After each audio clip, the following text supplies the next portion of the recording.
네. 안녕하세요. 이렇게 오늘 2011년도 첫 번째 버추얼 미트업을 시작을 하도록 하겠습니다. 오늘 버추얼 미트업에 8시 벌써 되자마자 한 70분 가까운 분들이 이렇게 참여를 해주셨는데 굉장히 많이 참여를 해주신 것 같습니다. 너무 바쁘신 시간 내주셔서 감사하고요. 좀 좋은 시간, 유익한 시간 되셨으면 좋겠습니다.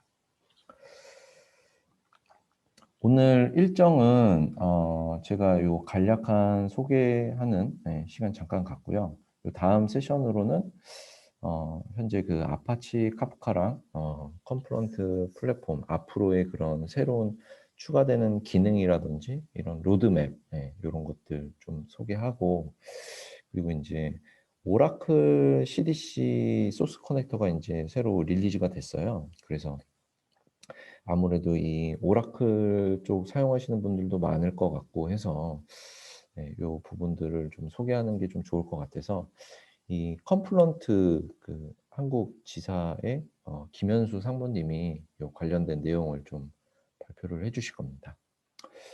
그리고 이제 발표하고 나서 한 10분 정도 잠깐 휴식 시간 갖고 이제 스프링 기반으로 이제 아파치 카프카에서 이제 뭐 프로듀서나 컨슈머를 개발하는 이런 내용에 대해서 심근호님이 좀 발표를 해주실 겁니다. 그래서 오늘 이렇게 두 가지 내용으로 발표를 할 예정이고요. 뭐 이제 온라인 미덥들 많이 하셔가지고 이제 뭐 사용법은 굉장히 익숙하실 거라고 생각이 돼요. 그래서 일단은 뭐 발표자 외에는 좀 음소거를 좀 해제하셔가지고 음소거를 하셔가지고 좀 오디오가 겹치지 않도록 좀 부탁을 드리고요. 비디오 같은 경우에는 뭐 키셔도 상관없습니다. 그리고 이제 얼리버드 이벤트로 이제 1대1 채팅하기를 통해서 선착순 3명한테 3분한테 이제 상품을 보내드릴 건데 1대1로 지금 채팅할 쪽은 저희 여기 명단 중에 선혜영님이라고 계세요. 선혜영님한테 이름하고 이게 이제 온라인으로 배송을 해드려야 돼서 온라인으로 해야 되기 때문에 전화번호 그리고 성함 그리고 주소 이렇게 3개 정보를 선착순으로 세 분 남겨주시면은 선발해서 나중에 상품을 보내드리도록 하겠습니다. 그리고 사전 신청자들 많이 신청해 주셨는데 그분들 대상으로도 랜덤으로 추첨해서 3분에게 상품 보내드릴 거고요. 그리고 Q&A 통해서도 질문자분들 선별해서 선물 보내드리도록 하겠습니다. 오늘 이 행사는 저희 삼성 SDS에서 좀 후원을 해주셨고, 책만에서도 이제 도서 같은 이런 것들 지원해 주셨고, 컴플런트에서 이제 뭐 스피커로도 참석을 해주셨지만은 또 선물도 지원을 해주셨습니다. 그리고 이제 제트브레인에서 제트브레인 라이센스도 같이 후원을 해주셨습니다. 그리고 오늘 이 발표했던 자료들은 전부 다 저희 요 GitHub에 공유될 예정이고요. 그리고 이제 페이스북에도 공유를 할 예정입니다. 그리고 저희 이 동영상은 전부 다 요 유튜브에도 같이 올라가고 있거든요. 그래서 유튜브를 좀 참고해 주시면 좋을 것 같고, 그리고 이게 제가 유튜브를 좀 이렇게 보다 보니까 저희가 콘텐츠나 이런 것들 내용들은 좋은데 사실 이 유튜브 편집술이 좀 떨어져 가지고 좀 많이 흥행을 못 하고 있는 것 같은데, 혹시라도 참석해 주신 분들 중에 유튜브 편집에 좀 뭔가 재능 기부 형태로 도움을 주실 수 있는 분들은 좀 저한테 개인적으로 메시지를 주셔도 좋을 것 같습니다. 네, 그러면 오늘 발표 잘 들어주시고요. 좋은 시간 되셨으면 좋겠습니다. 이제 상무님 발표 부탁드립니다. 제가 화면 공유 중지하겠습니다.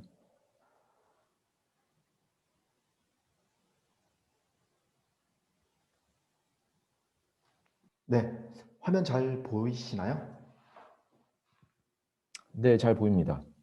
네. 안녕하세요. 저는 컴플론트에서 일하고 있는 김현수 상무이고요. 제가 오늘 이 귀중한 시간, 좋은 자리를 이제 발표하게 자리를 마련해 주셔서 먼저 감사드리고요. 제 발표를 시작하도록 하겠습니다. 저는 오늘 준비한 내용은 제가 컴플론트에 다니고 있다 보니까 컴플론트 플랫폼 이번에 6.1이 출시가 되었어요. 그리고 그 관련되어 있는 아파치 카프카 같은 경우는 2.7 버전인데요. 요 두 가지에 대한 뉴 피처하고 그리고 많은 분들이 궁금해하실 것 같은 그 앞으로의 로드맵 되게 궁금해하실 것 같은데 요 자료를 아주 따끈따끈한 자료를 조금 준비해봤고요.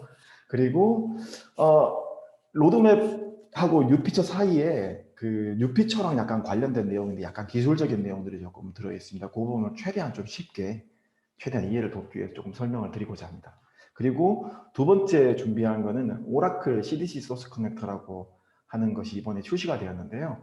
굉장히 뭐라고 할까요? 기존의 오라클 데이터베이스 쪽에 CDC 이벤트를 뽑아내서 뭔가를 하려고 하시는 비즈니스 요건들이 되게 많은데 좀 더 훨씬 더 TCO 측면이나 뭐 ROI 측면에서 훨씬 더 좋은 그런 제품이니까요. 한번 간단하게 소개해 드리도록 하겠습니다. 혹시라도 나중에 그 오늘 이후에라도 궁금하신 것이나 뭐 질문 같은 것들이 있으시면 아마 자료도 아마 배포될 것 같긴 한데요. 여기 자료 맨 앞에 보이는 제 이메일 주소로 질문 같은 거 주시면 제가 성심성의껏 답변 드리도록 하겠습니다. 네, 본격적으로 시작해 보겠습니다. 네, 컴플런트 플랫폼 6.1 그리고 아파치 카프카 2.7의 뉴 피처와 그 다음에 향후 로드맵에 대한 내용을 먼저 설명드리고자 합니다. 그 전에 맨 처음에 앞서서요. 저희 컴플론트라고 하는 회사를 모르시는 분도 계실 것 같아서 먼저 잠깐 소개 드리고자 합니다. 여러분들도 잘 아시겠지만 아파치 카프카는 2010년에 링크드인에서 개발이 된 게 이제 오픈 소스화 되었죠. 이 링크드인에서 일하던 그 개발자인 제이, 네하, 준 요 세 사람이 아파치 카프카를 처음에 만든 창시자였는데요. 링크드인에서 이걸 오픈 소스화한 시점이 2010년도입니다. 근데 이 세 사람이 링크드인을 떠나서 2014년 9월에 설립한 회사가 컴플론트이고요. 이 컴플론트는 이 세 사람이 이벤트 스트림 프로세싱 플랫폼인 아파치 카프카에 대한 비전을 보고 이제 설립한 회사라고 보시면 됩니다. 저희 회사는 실리콘밸리 쪽에 위치해 있습니다. 구글도 있는 거기 그 마운틴 뷰라고 하는 위치에 있고요. 지금 2020년이 작년 기준으로 2020년 기준으로 포춘 100대 기업 중에 80% 이상의 기업이 아파치 카프카를 현재 사용을 하고 있고요. 지금 보시는 이런 되게 많은 이 기업 리스트들도 보실 수가 있는데 이 기업들 중에 대부분 회사들이 저희 컴플런트의 고객사라고 보시면 될 것 같습니다. 이런 질문들도 되게 많이 하세요. 그 아파치 카프카는 뭐고 그러면 컴플론트가 판매하는 제품은 그럼 무슨 차이가 있느냐 이런 질문들을 많이 하시는데요. 아파치 카프카는 자동차를 좀 비유를 해보자면 자동차의 엔진 같은 거라고 보시면 돼요. 차가 달림에 있어서 완전히 정말 필수적인 부분이 엔진이라고 말씀드릴 수 있죠. 근데 엔진만 있다고 해서 자동차가 잘 달릴 수 있는 건 아니잖아요. 엔진만 있으면 그냥 엔진만 그냥 가동될 뿐이잖아요. 바퀴도 있어야 되고 프레임도 있어야 되고 뭐 조향 장치도 있어야 되고 브레이크도 있어야 되고 굉장히 많죠. 이런 것들을 다 한꺼번에 제공해 드리는 게 바로 지금 이렇게 보시는 완성차라고 이제 보실 수가 있는데요. 이런 완성차 같은 경우 그러니까 카프카는 엔진에 비교될 수 있고 저희 컴플론트가 제공해 드리는 컴플론트 플랫폼은 완성차에 비교될 수가 있겠습니다. 컴플론트라고 하는 회사가 사실 요즘 그 실시간 빅데이터 분석 쪽에 그 가장 핵심의 선구자 역할을 하고 있다고 보시면 될 것 같은데요. 그도 그럴 것이 아파치 카프카를 만든 창시자가 컴포넌트를 설립했고요. 아파치 카프카 오픈소스 소프트웨어의 커밋 전체량의 대략 한 80에서 90% 이상을 저희 컴포넌트 내에 있는 소프트웨어 개발자가 커밋을 수행하고 있습니다. 이건 뭐 자료를 찾아보시면 다 아실 수 있는 내용인데요. 굉장히 중요한 부분이죠. 카프카를 쓰면서 문제가 생겼을 때 기술 지원을 받고 싶은데 어떻게 할 거냐라는 고민들은 항상 하실 수 있는 부분이죠. 근데 이게 오픈 소스이기 때문에 누구나 가져다가 포장해서 우리 회사에서 기술 지원을 합니다라고 얘기를 할 수 있죠. 전혀 문제되지 않습니다. 근데 정말로 그게 가능하냐라는 건 다른 문제이죠. 오픈 소스에 대한 정말 기술력을 갖고 있느냐 갖고 있지 않느냐는 완전 다른 문제인 거니까요. 이 오픈 소스 프로젝트의 커밋을 얼마나 많이 하느냐 이걸 보시면 잘 아실 수 있을 것 같다고 저는 생각이 됩니다. 저희 컴플런트는 크게 보면 두 가지 형태의 제품을 제공해 드리고 있다고 보시면 되는데, 왼쪽 밑에 있는 컴플런트 플랫폼이 하나고요. 그리고 컴플런트 클라우드라고 하는 오른쪽에 있는 이런 제품이 크게 두 가지 있다고 보시면 되는데, 이 두 가지의 가장 큰 차이점은 컴플런트 플랫폼은 설치형 제품이라고 보시면 되고요. 컴플런트 클라우드는 이런 이 카프카를 안정적으로 쓸 수 있는 컴플런트 플랫폼을, 설치형 플랫폼을 SaaS 서비스 형태로 제공해드리는 종량제 기반의 이벤트 스트리밍 서비스를 제공해드리는 게 컴포넌트 클라우드다라고 이해하시면 좋을 것 같습니다. 컴포넌트 클라우드는 AWS나 뭐 구글이나 MS 같은 이런 메인 이 큰 클라우드 프로바이더 세 군데에 모두 다 올라가 있고요. 언제든지 사용하실 수 있도록 준비가 되어 있습니다. 종량제도 가능하시고, 뭐 커밋이라고 보통 이야기하는데, 뭐 쓰기 위한 규모를 정해놓고 쓰시는 이런 것들도 다 가능하십니다. 만약 데이터 센터를 운영하시고 데이터 센터를 운영하시고 내가 직접 설치해서 운영하겠다 이럴 경우는 왼쪽에 있는 컴플런트 플랫폼을 쓰시면 되는 것입니다. 예, 저희 회사 속 여기까지 하고요. 컴포넌트 플랫폼 6.1이 이번에 새로 출시되었는데요. 이 핵심 기능 몇 가지만 핵심적으로 설명을 좀 드려보겠습니다. 컴포넌트 플랫폼 6.1은 이 최신 아파치 카프카 2.7 버전을 기반으로 하고 있고요. 아파치 카프카 2.7은 2020년 11월에 출시가 되었습니다. 근데 기능에 대한 테스트나 뭐 버그 픽스나 뭐 이런 과정들을 거쳐서 저희 컴포넌트는 컴포넌트 플랫폼 6.1을 2021년 2월 9일, 이제 며칠 안 됐죠. 2월 9일에 이제 정식 출시를 하였습니다. 컴포넌트 플랫폼 6.1은 굉장히 많은 기능이 있는데요. 그 중에서도 몇 가지만 좀 설명드리고자 해요. 뭐 여기 보시는 것처럼 개발자 생산성을 극대화하게 한 기능들이나 대규모 운영 시에 효율적인 운영이 가능하게끔 해주는 기능이나 운영 환경에 필수적인 기능들, 뭐 예를 들면 보안 같은 알백이나 뭐 롤 역할 기반의 접근 제어, 혹은 뭐 ID 패스워드를 암호화시키는 이런 보안뿐만 아니라 굉장히 많은 기능들이 이제 필요한데요. 그 중에서도 저는 오늘 여러분들께 설명드리고자 하는 내용은 크게 네 가지입니다. 지금 보시는 이 빨간색으로 이렇게 박스로 표시되어 있는 네 가지 기능이라고 보시면 되는데요. 이벤트 스트리밍 데이터베이스라고 저희가 부르고 있는 KSQL DB. 어떤 분들은 KSQL이라고 부르기도 하는데 정식 명칭은 KSQL DB라고 부릅니다. 옛날 이름은 KSQL이라고 하는 키워드로 KSQL이라고 불렀는데요. 뒤에 이제 DB라는 거하고 더 붙어 있습니다. 어떤 분들은 이 데이터베이스라고 명명이 되어 있어서 이게 진짜 데이터베이스인가? 기존에 뭐 RDB 관계형 데이터베이스나 혹은 NoSQL 같은 이런 데이터베이스냐라고 이제 물으시는 분도 많은데요. 데이터베이스라고 이름 붙어져 있다고 해서 데이터베이스가 아니고요. 일종의 이벤트 스트리밍을 분석하는 엔진 같은 거라고 보시면 돼요. 엔진인데 명령을 SQL 구문으로 하다 보니까 DB라는 이름이 붙어 있다고 보시면 될 것 같습니다. 그리고 저희 컴포넌트 플랫폼이 가지는 이 좋은 특징 중에 하나가 이 컨트롤 센터라고 하는 이 맨 가운데 맨 위에 있는 기능인데요. 컨트롤 센터 같은 경우는 GUI 기반의 관리 및 모니터링 기능을 제공해 드리고 있습니다. 오픈 소스 버전으로도 이 일부 GUI 모니터링 해주는 뭐 관리 툴이 있긴 있는데요. 이 컨트롤 센터가 거의 독보적인 자리에 있다고 보시면 될 것 같습니다. 굉장히 좋은 많은 기능들을 제공하고 있는데요. 이번에 조금 더 보강된 기능들이 어떤 것들이 있는지 조금 설명드리고자 하고요.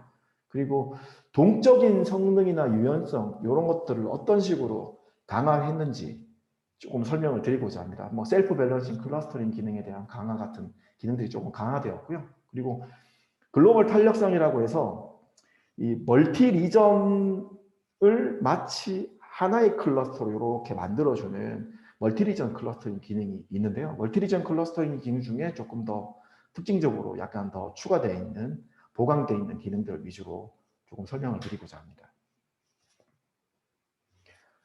예, 컴포넌트 플랫폼 줄여서 CP라 저희는 이제 부르고 있고요. 카프카가 좀 더 원활하게 실행될 수 있도록 그리고 좀 더 간단한 작업을 통해서 좀 더 높은 고과염성을 제공하기 위해서 6.1 기능이 보완되었다고 보시면 됩니다.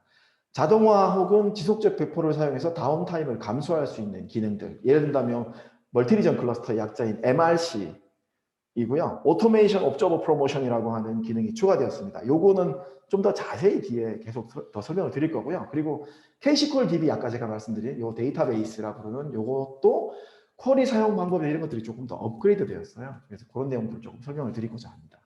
그리고 운영을 단순화하고 좀 더 능률적으로 쓸 수 있는 사용자 경험을 개선하기 위한 이런 기능들 특히나 컨트롤 센터에다가 클러스터 리지스트리라고 하는 기능을 통합을 시켰어요.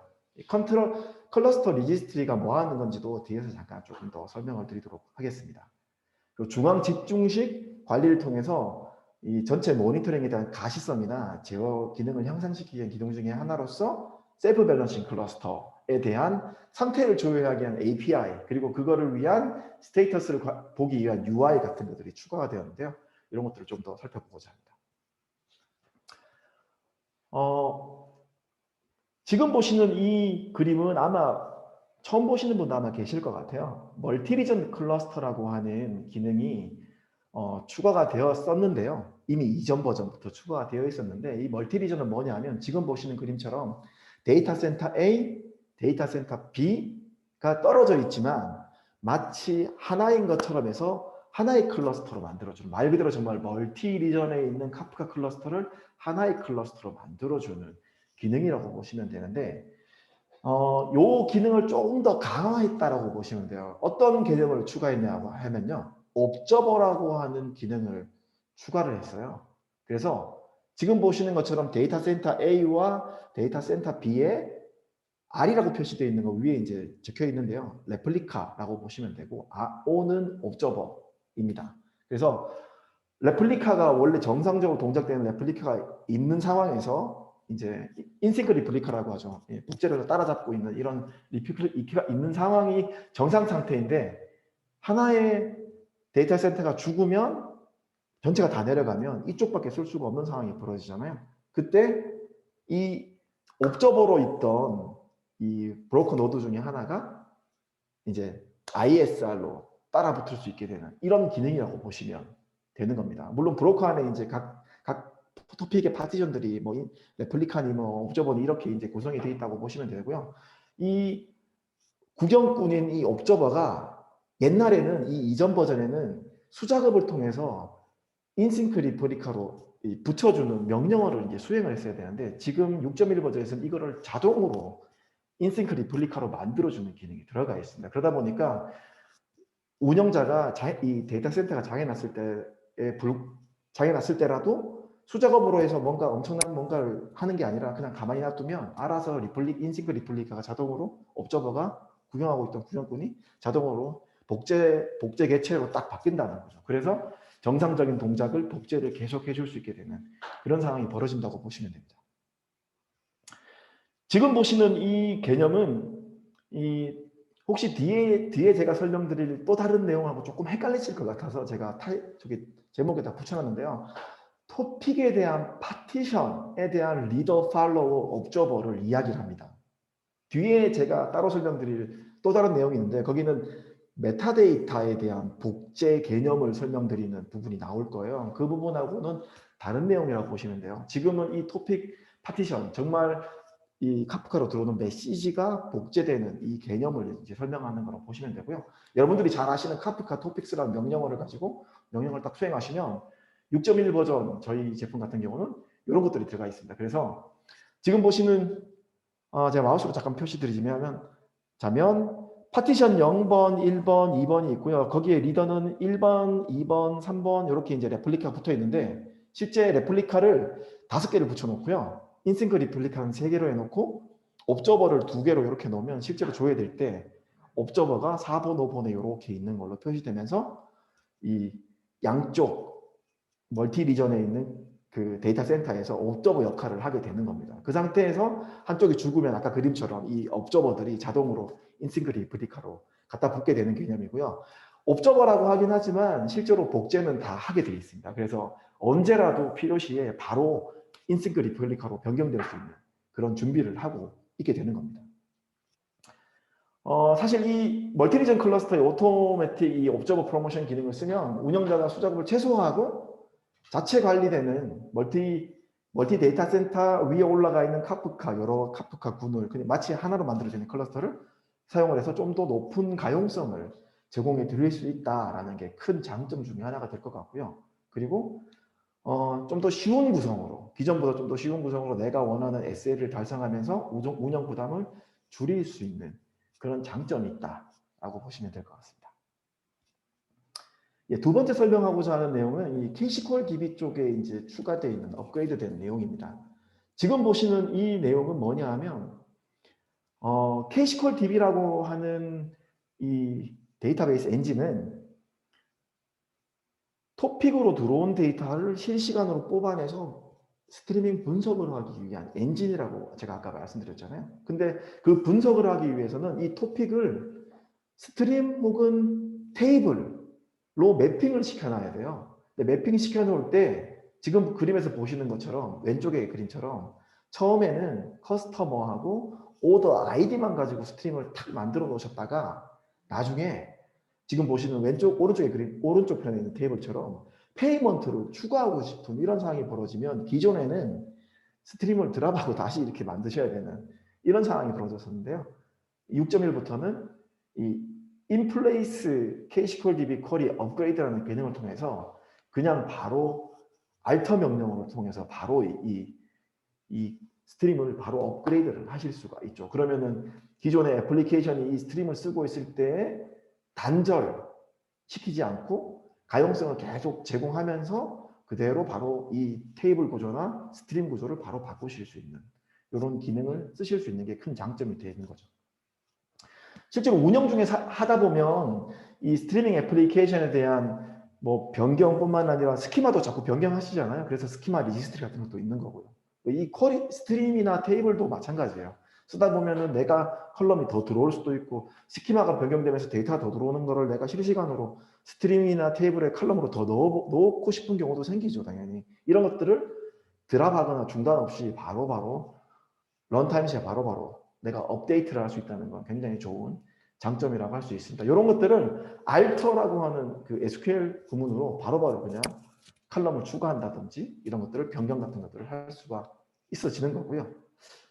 KSQL DB 같은 경우는 또 다른 기능이 하나가 더 추가되었습니다. 지금 보시는 이 멀티플 키, 풀 쿼리 기능이 추가가 되었는데요. 이게 뭐 이름이 되게 거창해서 이게 뭔가 그림도 되게 좀 복잡한 것 같은데 이렇게 생각하실 수도 있는데 정말 쉽게 얘기 드리면 뭐냐면 여기 오른쪽에 적혀 있는 저 까만 색으로 되어 있는 저 글자 한 문장이에요.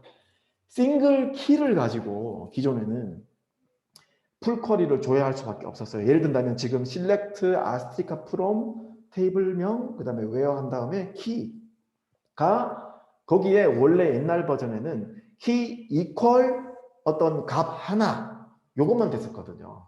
근데 이 KSQL DB가 업그레이드 되면서 in이라고 하는 지금 보시는 이 구문을 쓰실 수가 있게 된 겁니다. 그래서 내가 원하는 뭐 지금 여기 적혀 있는 23, 34, 45, 56을 한 번에 딱 때려갖고 내가 원하는 결과 값으로 쿼리를 날려서 내가 원하는 실시간 스트림을 분석해 올 수 있게 되었죠. 네, 그래서 뭐 이런 멀티플 키 같은 것들을 사용을 하시면 기존에는 예를 들어서 이 in이라고 하는 키워드를 쓰기 전에는 이퀄을 하신 다음에 그냥 딸랑 값 한 개만 넣을 수밖에 없어서 이런 쿼리들을 여러 개를 만드셔 가지고 이렇게 이제 사용하시는 이런 식으로 많이 만들어서 쓰셨는데요. 이런 것들이 이제 필요 없고 그냥 쿼리 한 번으로 내가 원하는 여러 개의 키에 있는 해당되는 조건, 값을 딱 주고 한 번에 다 긁어올 수 있다라는 게 굉장히 좋아졌죠. 애플리케이션을 만들거나 뭘 하실 때도 마찬가지죠. 쿼리를 뭐 예를 들면 조건이 기존에는 이퀄에 값 한 개만 넣는 건데 내가 쓰고자 하는 이 값이 10개면 10개의 쿼리를 만드셔야 되는 건데 지금은 한 개만 갖고 한 번에 다 만드실 수 있는 그런 좋은 이제 기능이 들어갔더라고 보시면 될 것 같습니다. 네, 컨트롤 센터에 대한 이야기를 하고자 합니다. 저희는 C3라고 보통 불러요. 컴플루언트 컨트롤 센터라고 해서 C가 3개다 보니까 앞자가 C3라고 부르는데요. 이 컨트롤 센터 같은 경우는 이 아파치 카프카 전체에 있는 컴포넌트들, 예를 들면 뭐 브로커가 될 수도 있고요. 그다음에 뭐 커넥터, 스키마 리지스트리, 그다음에 아까 말씀드렸던 캐시콜 DB 같은 이런 모든 이런 기능들 컴포넌트들을 한 번에 통합해서 이 통합 관리할 수 있는 이 통합 관리 UI라고 보시면 돼요. 통합 관리 및 모니터링, 그다음에 권한 제어 같은 것도 여기서 다 할 수 있는 이런 통합 모니터링 관리 기능이라고 보시면 되는데요. 웹 기반으로 브라우저에서 이제 관리하도록 되어 있습니다. 그리고 이번에 이 새로 출시되어 있는 6점대 버전부터는 이 카프카 브로커 레벨에 클러스터 리지스트리라는 기능이 포함이 되어 있어요. 그러다 보니까 이 클러스터 리지스트리 기능을 쓰실지 안 쓰실지에 따라 조금 다르긴 한데 이 클러스터 리지스트리 기능을 쓰면 이 클러스터 내에 있는 이 전체 클러스터를 등록을 하실 수가 있는 기능이 추가가 되었어요. 그래서 이 컴프런트 컨트롤 센터 관리 화면을 통해서 지금 보시는 것처럼 클러스터 이름 그리고 클러스터 아이디 이런 것들을 등록시켜서 여러 개의 카프카 클러스터를 하나의 컨트롤 센터에다가 등록시켜서 멀티 클러스터를 동시에 관리하실 수 있는 기능이 원래부터 있었는데 이번에 추가된 기능은 뭐냐 하면 기존에는 아이디를 쓰셨어야 돼요. 지금 저기 아이디 좀 보이시나요? 밑에서 두 번째 있는 약간 회색으로 표시되어 있는 그 이상한 키워드로 막 되어 있는 거 보이시죠? 전혀 기억할 수 없는 키워드. 요거를 가지고 등록을 하시거나 요걸 사용을 하셨어야 돼요. 특히나 롤 기반, 알백에 아까 말씀드렸잖아요. 롤 기반, 역할 기반의 액세스 제어나 뭐 이런 것들을 쓰시려면 반드시 이 클러스터 아이디를 기억하셨다가 이걸 가지고 알백 롤 매핑을 하시거나 롤 바인딩을 한다고 보통 이야기하죠. 사용자랑 그룹과 만든 롤을 이렇게 매핑을 시켜주는 걸 롤 바인딩이라고 이야기하는데요. 요걸 할 때 반드시 클러스터 요 아이디를 외웠다가 요거 갖고 이제 이렇게 매핑을 시켰어야 되는데 이 클러스터 리지스트리 기능이 이제 통합되면서 이 클러스터 리지스트리에다가 이 클러스터 아이디랑 이름으로 매핑을 시킬 수 있는 기능이 추가되었어. 이게 별거 아닌 것 같지만 이름을 사용할 수 있게 되는 겁니다. 이름을 사용해서 내가 원하는 롤 바인딩을 할 때 이 클러스터를 찾을 때 복잡한 아이디를 갖고 찾는 게 아니라 내가 원하는 사람이 잘 이해할 수 있는 이름을 가지고 딱 찾아가지고 내가 원하는 롤을 찾아서 등록할 수 있게 되는 이런 조금 사용자 친화적인 기능들이 뭐 어떻게 보면 크게 보면 별거 아니라고 말씀을 드릴 수도 있는데요. 좀 더 친숙하게 빠르게 쓰실 수 있도록 이런 매핑 기능들이 들어가 있다라고 보시면 됩니다. 그래서 지금은 클러스터 아이디 정보를 전혀 기억할 필요가 없고요. 이걸 내가 정확히 이름을 기억하고 있는 뭐 A 클러스터, B 클러스터 요런 사람이 기억할 수 있는 키워드를 가지고 매핑을 시키실 수 있게 되었다는 것은 굉장히 좀 관리적인 측면에서 굉장히 편해진 거라고 보시면 되고요. 그리고 클러스터 관리를 집중화해서 가시성과 제어성을 개선하고 운영을 단순화할 수 있는 이런 기능들로 보통 컨트롤 센터 UI를 보통 많이 쓰고 있습니다. 예, 지금 설명드리는 이 스테이터스 API는 이 셀프 밸런싱이라고 하는 기능이 있어요. 기존에는 오토 데이터 밸런서라고 표현을 한 건데요. 좀 쉽게 말씀드리면 사용하다 보면 파티션에 이 브로커들에 있는 파티션들이 쫙 만들어질 텐데요. 이 파티션에 있는 이 데이터들이 어떤 건 이쪽 브로커 많고 이쪽 브로커는 좀 적고 이런 식으로 불균형하게 될 수가 있거든요. 이럴 때 자동으로 파티션들을 이렇게 옮겨가지고 이분하게 균형을 딱 맞추는 이런 기능이라고 보시면 되는데, 이게 기존에는 오토 데이터 밸런서라 부르다가 6점 때부터는 셀프 밸런싱 클러스터라고 이름이 바뀌었고요. 이 셀프 밸런싱 클러스터 같은 경우는 체크박스 한 개만 하면 되는데, 지금 설명드릴 이건 뭐냐면 셀프 밸런싱 되는 상태를 UI에서 보겠다, 볼 수 있다 라는 뜻입니다. 그래서 파티셔닝이 리밸런싱 되거나 혹은 브로커가 추가되거나, 브로커가 추가되면 셀프 밸런싱 클러스터 기능에 의해서 또다시 밸런싱이 막 이루어져요. 이런 것들, 혹은 빼면은 뺀 상황에서 또 밸런싱이 어떻게 이루어지는지 이런 것들을 화면을 통해서 지금 추적을 할 수 있는 기능을 제공한다는 겁니다. 굉장히 좋은 기능이죠. 그래서 내가 원하는 시점에 이 어떤 셀프 밸런싱 클러스터가 수행하고 있는지 이런 것들을 확인하고, 뭐 그 다음에 이력 같은 걸 본다든지, 그 다음에 추가 제거를 통해서 어떤 식으로 이제 어떤 일이 벌어지고 있는지, 그리고 이런 API도 제공을 해요. UI뿐만 아니라 아까 제가 API도 있다고 했잖아요. API 통해서 직접 호출해서 내가 원하는 값을 받을 수 있다는 건 결국은 별도의 모니터링 화면을 만드실 수 있는 근간이 될 수 있으니까 굉장히 좋은 기본 기능이라고 말씀드릴 수 있겠습니다. 네, 간단하게 조금 설명드렸고요. 아파치 카프카 2.0에 추가된 굉장히 중요한 몇 가지 기능을 조금 설명을 드리고자 합니다. 아까 말씀드린 것처럼 아파치 카프카 2.7은 작년 11월에 정식 출시가, 오픈소스 버전이 출시가 되었죠. 굉장히 많은 기능들이 쫙 리스트가 있습니다. 찾아보시면 뭐 오픈소스 뭐 URL 쳐보시면 다 검색이 되고 많은 기능들이 쭉 들어가 있는 것들을 보실 수가 있는데, 그 중에 저는 세 가지만 조금 설명을 드리고자 해요. KIP 497 하고요. 그리고 KIP 595 그리고 450 요 세 가지를 조금 설명을 드리고자 합니다. 여러 가지 것들 중에서요. 첫 번째 497 같은 경우는 여러분들이 잘 아시는, 카프카를 조금 써보셨고 카프카를 조금 뭐 들어봤다라고 하시는 분들은 조금 들어보셨을 만한 이 주키퍼가 사라질 거다라는 이야기를 한 번씩 다 들어보셨을 것 같아요.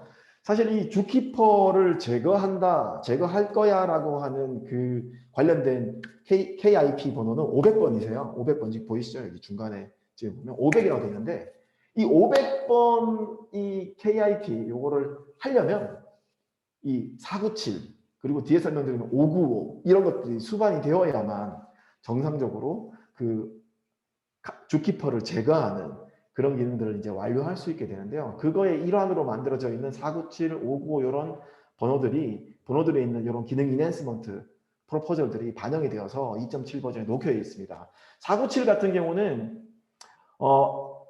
알터 ISR이라고 하는 API가 추가가 되었어요. 그래서 카프카 브로커 중에 컨트롤러 선택되어 있는 그 녀석이 파티션 리더나 ISR 상태를 업데이트하는 독점 기능인 그 API를 쓸 수 있게 되는 이런 기능이 추가되었습니다.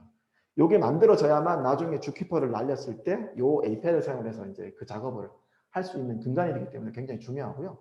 595라고 표시된 이 부분은 이 보통 쿼럼 아키텍처라고 보통 이야기를 하는데요. 이 보통 뭐 코어 컨센서스 프로토콜, 우리나라 말로 뭐 핵심 합의 프로토콜이라고 얘기를 하는데, 그 중에서도 이제 보통 많이 사용하는 게 레프트 아키텍처를 많이 쓰세요. 레프트라 부르기도 하고 뭐 혹자분들은 뭐 라프트라 부르기도 하시는데, 요 레프트 이 아키텍처를 위한 모듈이 추가되었어요. 요거를 근간으로 해서 나중에 뒤에 잠깐 설명드릴 메타데이터에 대한 이 리더나 팔로워나 옵저버를 어떻게 이제 선출할 건지 뭐 이렇게 할 건지 이런 것들을 이 알고리즘에 의해서 이제 하게 되어 있습니다. 그래서 이 부분이 추가가 되었어요. 그리고 450번 같은 경우는 카프카 스트림즈 쪽에 있는 기능이에요. 기존에는 세션 윈도우라고 해서 이게 쭉 시간을 가면서 이제 어떻게 윈도우를 볼 건지 시간 텀을 보는 윈도우를 말하는 거고, 텀블링은 이렇게 이제 겹치지 않는 윈도우를 가지는 이런 형태라고 보시면 되고, 그런데 기존에 제일 아쉬웠던 게 이게 슬라이딩 윈도우가 없었어요, 기능이. 그래서 그러다 보니까 이 슬라이딩 윈도우 기능이 추가된 게 이 바로 KIP 450번이에요. 그래서 카프카 스트림즈나 KSQL DB에서 이제 슬라이딩 윈도우를 쓸 수 있게 되었다라는 게 장점 중에 하나입니다. 앞에서 뭐 KIP 뭐 이런 여러 가지 뭐 이야기를 말씀드렸는데요. 이 500번 이야기를 조금 더 드려볼까 합니다. 500번은 말 그대로 제일 중요한 내용 중에 하나인데요. 메타데이터 컬럼, 이 메타데이터 컬럼이라 하면 기존에 주키퍼가 하는 기능이라고 보시면 돼요. 주키퍼가 하는 기능을 주키퍼를 없애고 셀프 매니지드 메타데이터 컬럼을 만들겠다라고 하는 게 이 KIP 500번의 핵심 요약입니다. KIP가 뭐냐? 카프카 임프루먼트 프로포절. 카프카에 대한 기능을 향상시키기 위한 프로포절이라고 보시면 되는데요. 여기 URL에 가보시면 찾으실 수 있습니다. KIP 500번의 핵심은 뭐냐면 지금 보시는 지금 현재 상태입니다. 현재 상태인데 주키퍼가 저기 위에 3개의 컬럼, 메타데이터 컬럼용으로 저렇게 자리를 잡고 있어요. 그리고 여기 주황색으로 표시되어 있는 컨트롤러가 하나가 있고요. 그 컨트롤러에 영향을 받는 나머지 이 카프카들이 이렇게 존재하게 되는 겁니다.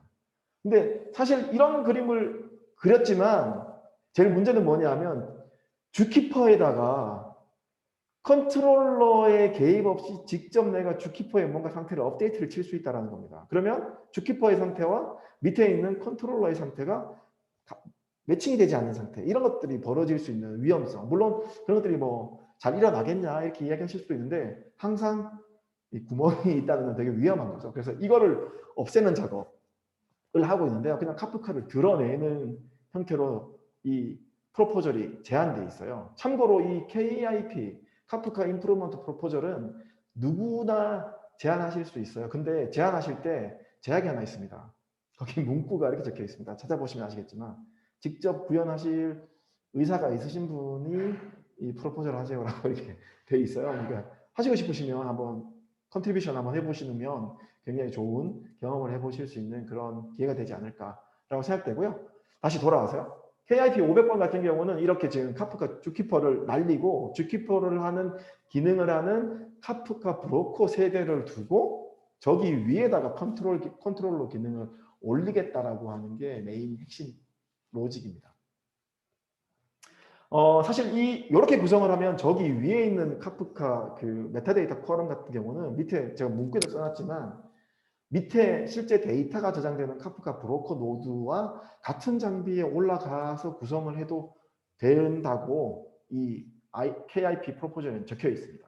뭐 경우에 따라서는 분리시키는 게 훨씬 안전할 수도 있긴 하겠습니다만 뭐 장비의 사양이 되게 좋거나 이런 경우는 리소스가 충분하다면 이런 메타데이터 컬럼용으로 쓰는 카프카 요 부분도 밑으로 컨트롤러 이렇게 부분들도 같이 장비에 내리실 수 있다는 그런 가능성도 내포하고 있으니까요. 참고하시면 좋을 것 같고요. 저는 요거를 조금 설명드리고자 해요, 오늘. KIP 595인데요. 요 컨트롤러 노드에서 리더를 선출하는 데 사용되는 핵심 알고리즘인데요. 이게 라프트 알고리즘을 기반으로 하고 있습니다. 라프트 알고리즘은 여러분들 잘 아실 분도 계실 텐데 노드가 스타트한 다음에 팔로워가 되고 팔로워가 이 리더를 찾거나 혹은 이런 걸 할 때 얘가 타임아웃이 되면 이 선거를 이렇게 시작을 하죠. 선거를 시작하고 캔디데이트가 되고 캔디데이트가 선거를 해가지고 당선이 되면 걔가 이제 리더가 되는 이런 구조를 가지고 가고 있어요. 그러다가 리더가 사라지면 그 팔로워나 팔로워들이 리더를 찾다가 없으면 다시 이 작업을 수행하게 되는, 다시 선거를 수행하게 되고 이렇게 되는 건데요. 용어들이 있습니다. 여기 보면 텀이라고 하는 용어가 있어요. 텀. 이건 뭐냐 하면 리더가 선출되고 리더가 지배하는 시기가 된다라고 보시면 돼요. 근데 리더가 날아가면 새로운 텀이 시작되고 새로운 선거가 시작되고 이런 과정들이 거치면서 전체 노드들이 팔로워가 되기도 하고 캔디데이트가 되기도 하고 리더가 되기도 하는 이런 과정들을 거치게 되는 겁니다. 이게 레프트 알고리즘의 기본 컨셉인데요. 595는 거기다 한 개 더 집어넣었어요. 이 왼쪽에는 옵저버라고 하는 이거를 하나를 더 이렇게 팍 끼워놓은 걸 보실 수가 있는데 여기 밑에 이게 옵저버가 도대체 뭐냐? 아까 제가 헷갈리실 수 있다고 제가 설명드렸던 부분 있잖아요. 앞에는 토픽 파티션에 대한 리더, 팔로워, 옵저버가 있는 거고요. 지금 제가 말씀드리고자 하는 건 메타데이터 컬럼에 대한 리더, 팔로워, 옵저버가 있는 거라고 보시면 돼요. 그래서 누가 리더 자리를 잡고 이끌어 갈 거냐 뭐 이런 것들을 여기 KIP 59의 로직으로 막 영어로 막 설명을 하는데요. 그 그림으로 표현한 게 이겁니다. 그리고 하나의 컴퓨레이션 파라미터가 더 들어가요. quorum.votes라고 하는 이 파라미터가 이번에 추가가 돼요. 요 기능이 들어가면서요. 요거는 뭐냐 하면 여러 개의 메타데이터 콜럼을 구성하는 카프카 노드들 중에 보터가 될 수 있는 것, 투표자가 될 수 있는 권한이 있는 노드들을 리스트업 해놓은 컴퓨레이션 파라미터예요. 여기 안 들어가면 옵저버가 되는 겁니다. 그래서 구경꾼으로 이렇게 구경하게 되는, 그러다가 내가 옵저버를 다시 선적해서 팔로워가 되기도 하고, 그게 캔디데이트를 거쳐서 선거를 통해서 리더가 되기도 하고 뭐 이런 식으로 벌어지는데요. 여기서 이 기존에 아까 앞에서 제가 말씀드렸던 그 레프트 알고리즘하고 다른 용어를 써요. 요 오른쪽 밑에 보시면 인덱스, 텀이라고 하는 용어를 레프트 알고리즘 쪽에서는 쓰고 있는데요. 이 카프카 595 요 임프루먼트 프로포절에서는 그 대신에 오프셋, 그 다음에 에픽, 혹은 영국에서 뭐 에포크라고 하기도 하는 것 같더라고요. 보통 에픽, 시대라는 단어를 써요. 비슷한 단어지만 저희 쪽 카프카 이쪽 세계에서는 옵세스라는 단어와 에픽이라는 단어를 쓴다라는 거. 그래서 여기 보면 에픽 리더라고 있죠. 이 시대에 내가 리더야를 하다가 리더가 갑자기 장애가 나서 쭉 빠지면 팔로워들이 캔디데이트가 돼서 투표 거쳐서 새로운 시대에 리더가 되면서 나를 따르라 해서 이제 쫙 가는 뭐 이런 거라고 보시면 될 것 같습니다. 메타데이터 콜럼에 대한 리더, 팔로워, 옵저버는 앞에서 말씀드렸던 그거랑은 토픽 파티션에 대한 개념은 비슷한데 다른 데이터가 들어간다고 보시면 돼요. 여기는 정말 메타데이터만 들어간다고 보시면 되고요. 지금 보시는 것처럼 5개 있지만 리더, 팔로워, 옵저버 2개 이런 식으로 내가 세팅을 어떻게 하냐에 따라서 이 메타데이터 콜럼 구조를 어떻게 갖고 가실 것인지 정하실 수가 있는 거라고 이해하시면 될 것 같습니다. 아까 말씀드린 것처럼 컬럼.보터라고 하는 파라미터에 등록을 안 해놓으면 저기 3번, 4번 레플리카 아이디를 갖고 있는 맨 마지막에 있는 애들처럼 옵저버 형태로만 이렇게 남아있게 되는 그런 메타데이터 컬럼 노드도 있을 수 있다라는 거 기억하시면 좋을 것 같고요. 로드맵 이야기를 조금 해볼까 합니다. 컴프런트 플랫폼하고 아파치 카프카는 이 로드맵 결을 같이 가져가고 있어요. 그도 그럴 것이 아까 제가 서두에도 이제 저희 컴플런트를 소개하면서 말씀을 드렸지만 이 컴플런트에 있는 소프트웨어 개발자가 아파치 카프카 오픈소스의 거의 대부분의 커밋을 하고 있어요. 그러다 보니까 이 같이 갈 수밖에 없는 그런 상황입니다. 아까 제가 여기 약어가 있는데요. CP는 컴플런트 플랫폼이고요. AK는 아파치 카프카라고 이제 보시면 됩니다. 여기 로드맵은 지금 맨 밑에 있는 것처럼 변경될 수 있으니까요. 꼭 이게 무조건이다라고 생각하시면 안 될 것 같고요. 변경될 소지가 충분히 있다라는 건 꼭 기억하시면 좋을 것 같고요. 작년 11월에 아파치 카프카 2.7이 정식 GA되었죠. 그 버전을 가지고 기반으로 해서 저기 위에 첫 번째 있는 컴포넌트 플랫폼 6.1이 이번에 출시가 되었습니다. 2월에.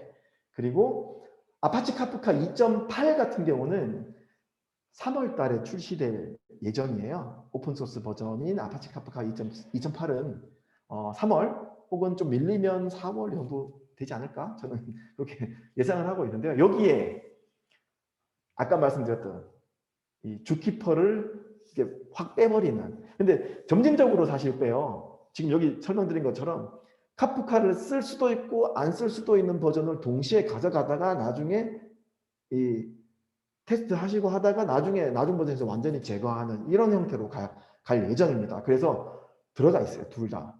그 기능이 둘 다 들어가 있다고 보시면 되고 2.8 같은 경우는 이제 처음으로 주키퍼를 이걸 제거하게 되는 처음 액세스하는 버전이 되지 않을까라고 조심스럽게 예상을 하고 있고요.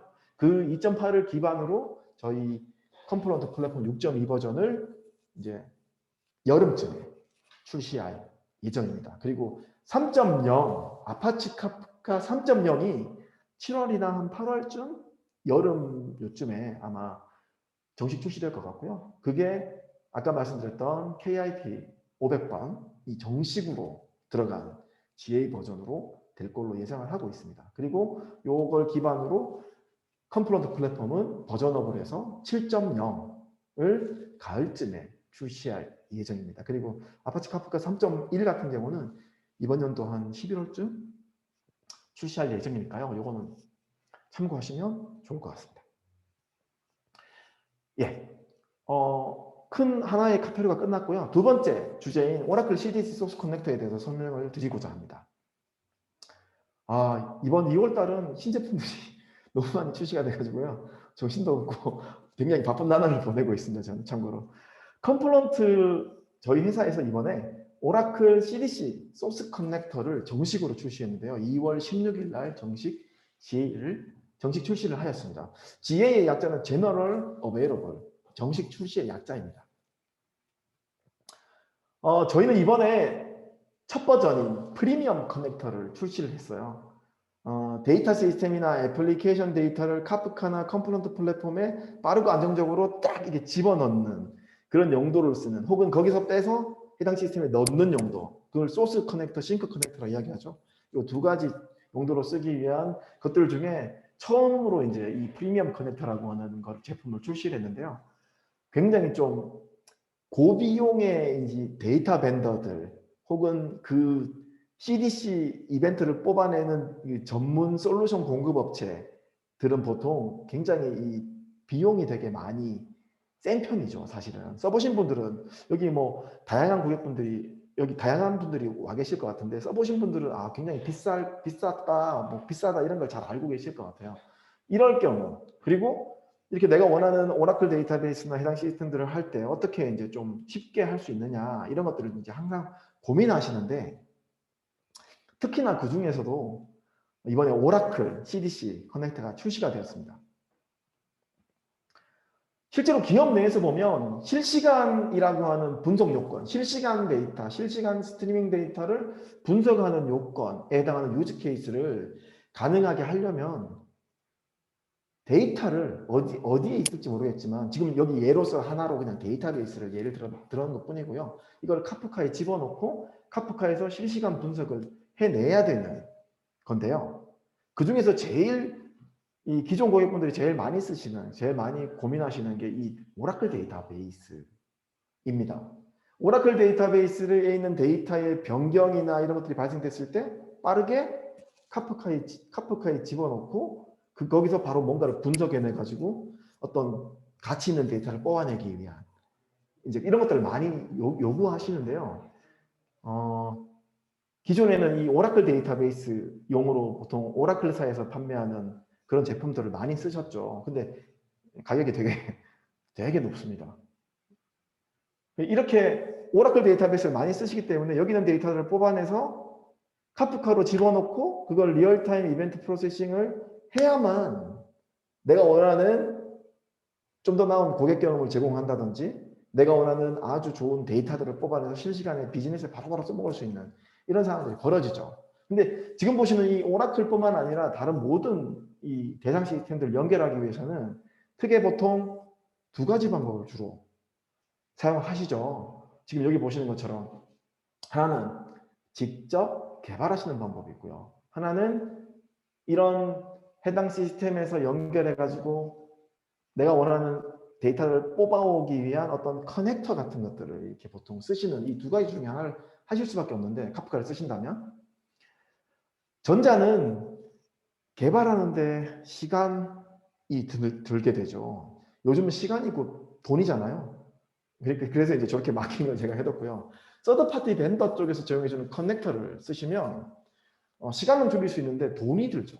이 두 가지 문제점들이 있습니다.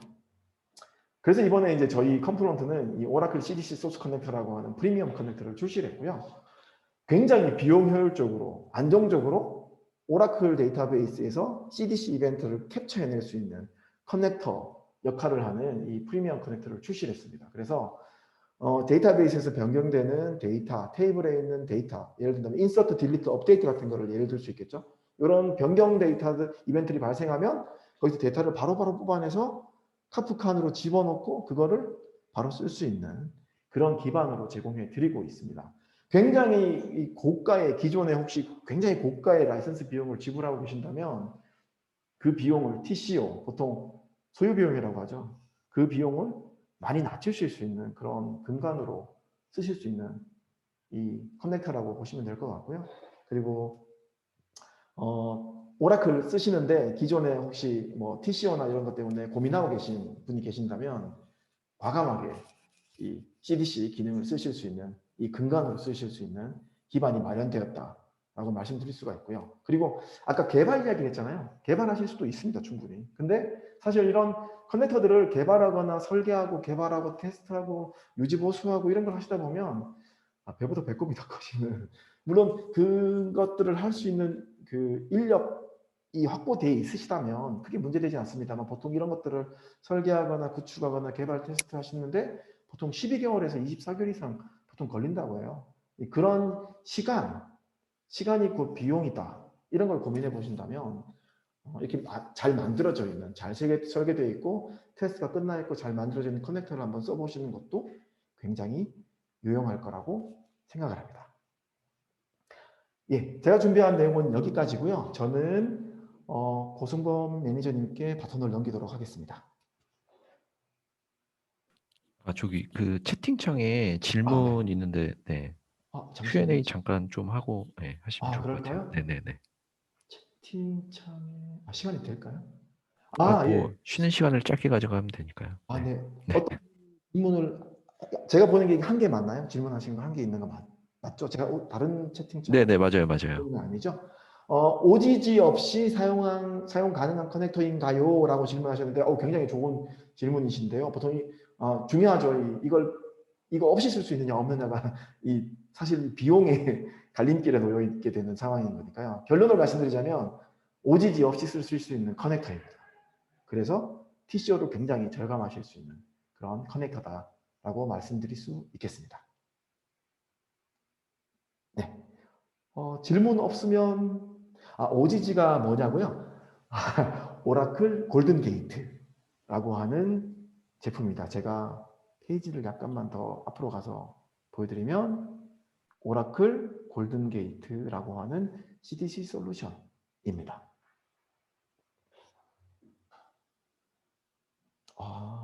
계속 3초 갭이다. 사실 제가 지금 실제로 테스트 해보진 않아서 어느 정도 갭이 생기는지 지금 정확히 모르겠는데요. 테스트를 해봐야 알 수 있을 것 같습니다. 지금 제가 안 써본 걸 가지고 정확하게 몇 초다라고 말씀드리는 건 조금 아닐 것 같고요. 아니면 저희 쪽 그 오라클 CDC 커넥터 매뉴얼에 한번 보시면 이런 내용들이 있을 수도 있으니까요. 이건 한번 찾아보시는 것도 좋을 것 같습니다. 혹시 이후에라도 제가 답을 드릴 수 있으면 이건 답을 따로 별도로 또 드리도록 하겠습니다.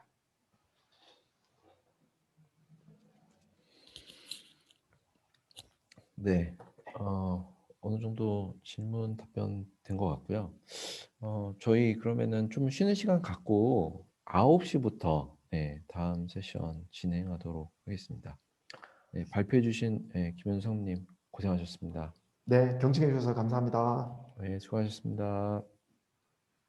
이따 9시에 뵙겠습니다.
네.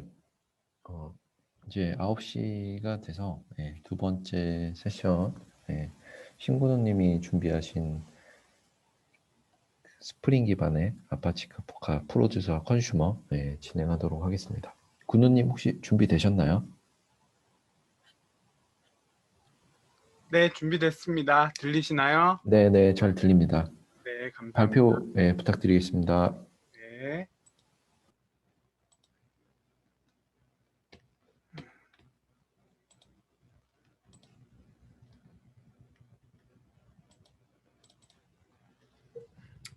네, 안녕하세요.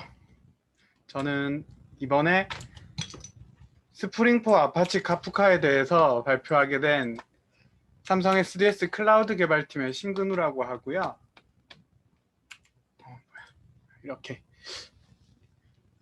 제가 이번에 발표드릴 주제는 스프링4 아파치 카프카라는 주제인데, 저는 사실 이번에 이제 PPT 위주의 주제보다는 실제 스프링4 카프카로 들어가기 위해서 소스 코드 개발을 어떻게 해야 되는가, 뭐 설정이라던가 아니면은 기초적인 이제 개발을 어떻게 해야 되는지 그런 설정을 한번, 설정이나 개발 코드 관련해서 좀 많이 말씀을 드리려고 합니다. 그래가지고 저는 사실 PPT는 이제 전체적인 흐름이나 오버뷰 정도를 설명하고 있고요. 그런 뒤에 이제 요거를 설명드리고 나서는 소스 코드로 넘어갈 계획입니다. 네.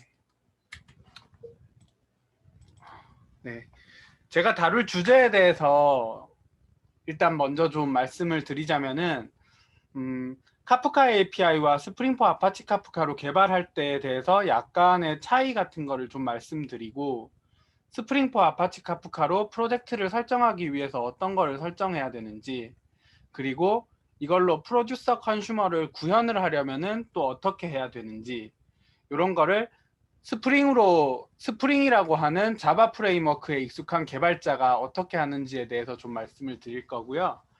그리고 이제 스프링4 아파치 카프카에서 좀 구현을 해놓은 기능 중에 약간 생소하다면 생소하고 새롭다면 새롭다고 할 수 있는 기능이, 이제 이 프로그램을 구동함에 있어서 원래 설치된 아파치 카프카가 있는 게 아니라 테스트를 위해서 일회용으로 돌릴 수 있는 내장 카프카 브로커를 올릴 수가 있습니다. 그래서 이 프로듀서 컨슈머를 테스트하는 과정 중에서 내장 아파치 카프카 브로커를 이용해서 테스트를 한번 하는 법을 소스 코드랑 실습으로 보여드릴 예정입니다. 네. 그러면은 먼저 들어가기에 앞서서 저희가 다룰 거에 대해서 어떤 걸 다룰 것인지 약간 좀 살펴보도록 하겠습니다. 일단 카프카 같은 경우에 카프카가 제공하고 있는 API가 뭐 스트림즈나 커넥터나 이런 쪽의 API를 제외하면은 기본적으로 정보를 보내고 얻고 받고 하기 위해서 쓰는 API 같은 경우에 이제 카프카 API가 프로듀서 API, 컨슈머 API, 그리고 어드민 API가 있습니다. 요거에 대해서 약간 살펴보려고 하는데, 잠시만요. 웹브라우저. 네.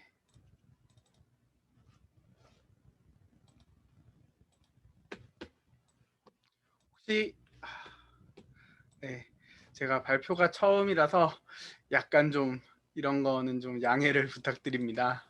네. 혹시 지금 그 웹브라우저가 혹시 보이시나요? 네. 네, 보입니다. 이 부분은 소스를 보여드리기보다 그냥 카프카 공식 문서를 좀 참조해서 말씀을 드리려고 요거를 띄웠습니다. 아, 네. 글씨 잘 보이시나요? 네. 지금 보여드리고 있는 이 부분이 이 카프카가 공식적으로 제공하는 카프카 프로듀서 API입니다. 이 카프카 프로듀서 API 같은 경우에 프로듀서를 쓰려면 어떻게 해야 하냐면은, 먼저 연결할 서버라든가 서버에 접속하기 위해서 사용하기 위한 각종 설정, 그리고 시리얼라이저, 밸류, 시리얼 키와 관련된 시리얼라이저나 밸류와 관련된 시리얼라이저들을 일일이 이렇게 설정을 한 다음에 카프카 프로듀서라는 것을 생성해서 직접 이렇게 샌드를 하는 방식이 되게 됩니다.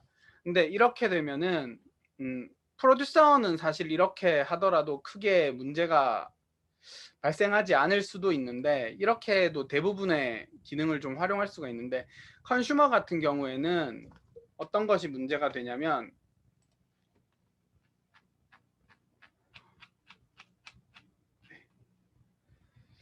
주로 이 부분이 이제 카프카로 컨슈머를 구현할 때 쓰게 되는 자바의 소스 코드입니다.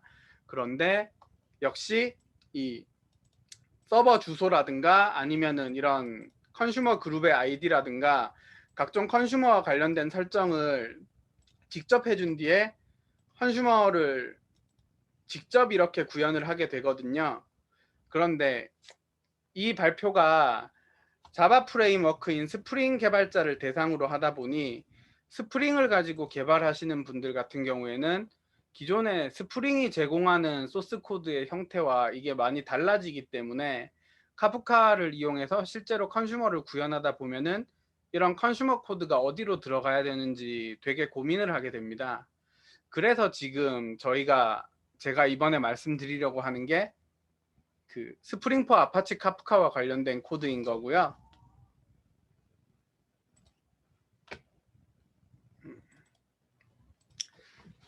그래서 이 프로듀서 API, 컨슈머 API를 직접 구현하는 것과 다르게 스프링 포 아파치 카프카를 사용했을 경우에 이 프로듀서 API라는 기능을 프로듀서 API가 해주던 기능을 스프링 포 아파치 카프카는 카프카 템플릿이라는 기능을 통해서 사용할 수 있는데 이 카프카 템플릿 같은 경우에는 프로듀서라고 보시면 됩니다. 근데 스프링 포 아파치 카프카를 사용하면 얻을 수 있는 장점이 무엇이 있냐면 기본적인 카프카 템플릿을 이용해서 그 프로듀스를 할 수 있는 것도 있고 라우팅 카프카 템플릿이라는 것을 사용해서 여러 가지 자바 객체 타입을 프로듀스 할 수가 있습니다. 요 말이 무엇인지는 다음 슬라이드 장표를 살펴보면서 좀 더 살펴볼 예정인데요.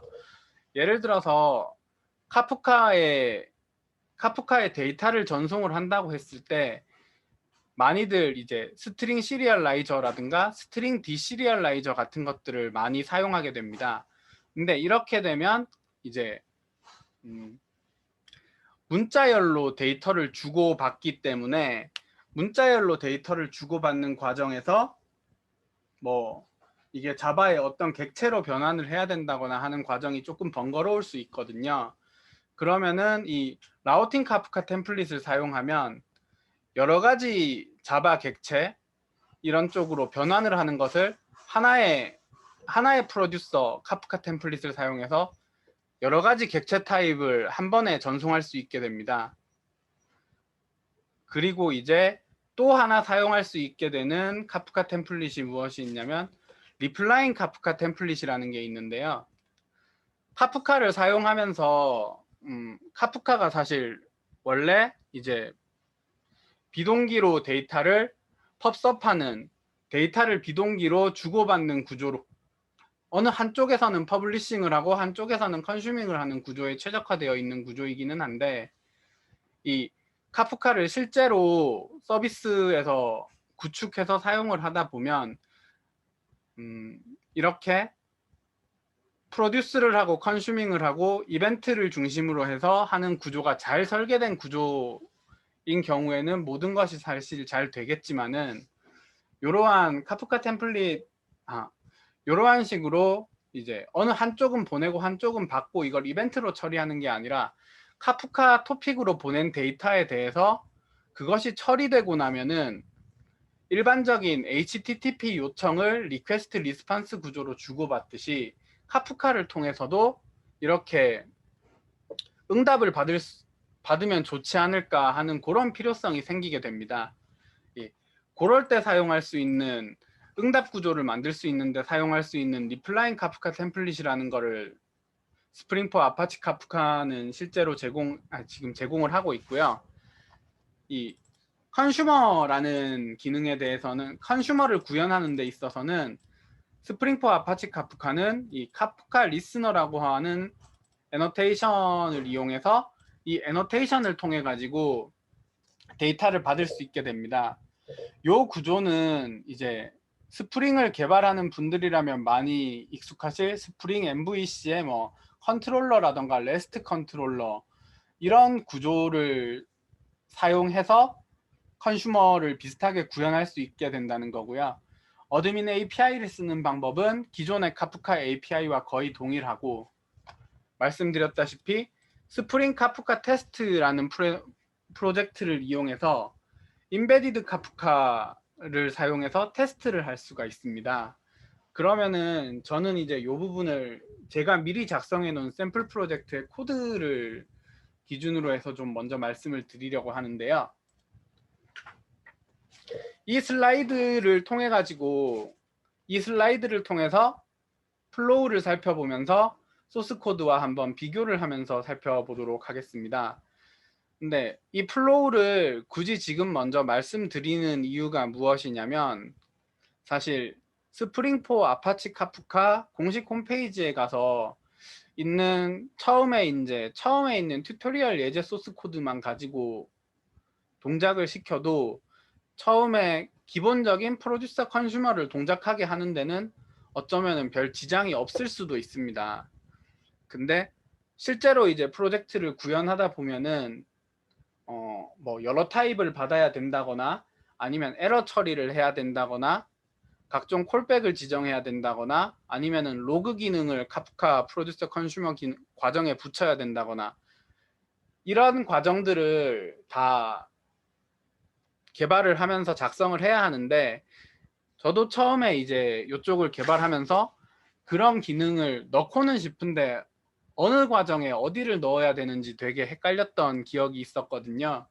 그래서 스프링 포 아파치 카프카에서 사용되는 구성 요소들이 어떤 것이 있는지 살펴보고 그게 어떤 흐름으로 이루어지고 있는지를 한번 살펴보고 나면은 나중에 어느 과정에서 어떤 기능을 뭐 수정해야 되겠다, 이 부분은 내가 맞춤으로 만들어야 되겠다 하면은 이 부분을 고치면 된다라는 것을 보여드리기 위해서 이런 식의 플로우를 한번 작성해 보았습니다. 먼저 말씀을 드릴 것은 프로듀스를 해서 카프카를 통해서 컨슈머로 이제 들어가는 과정인데요.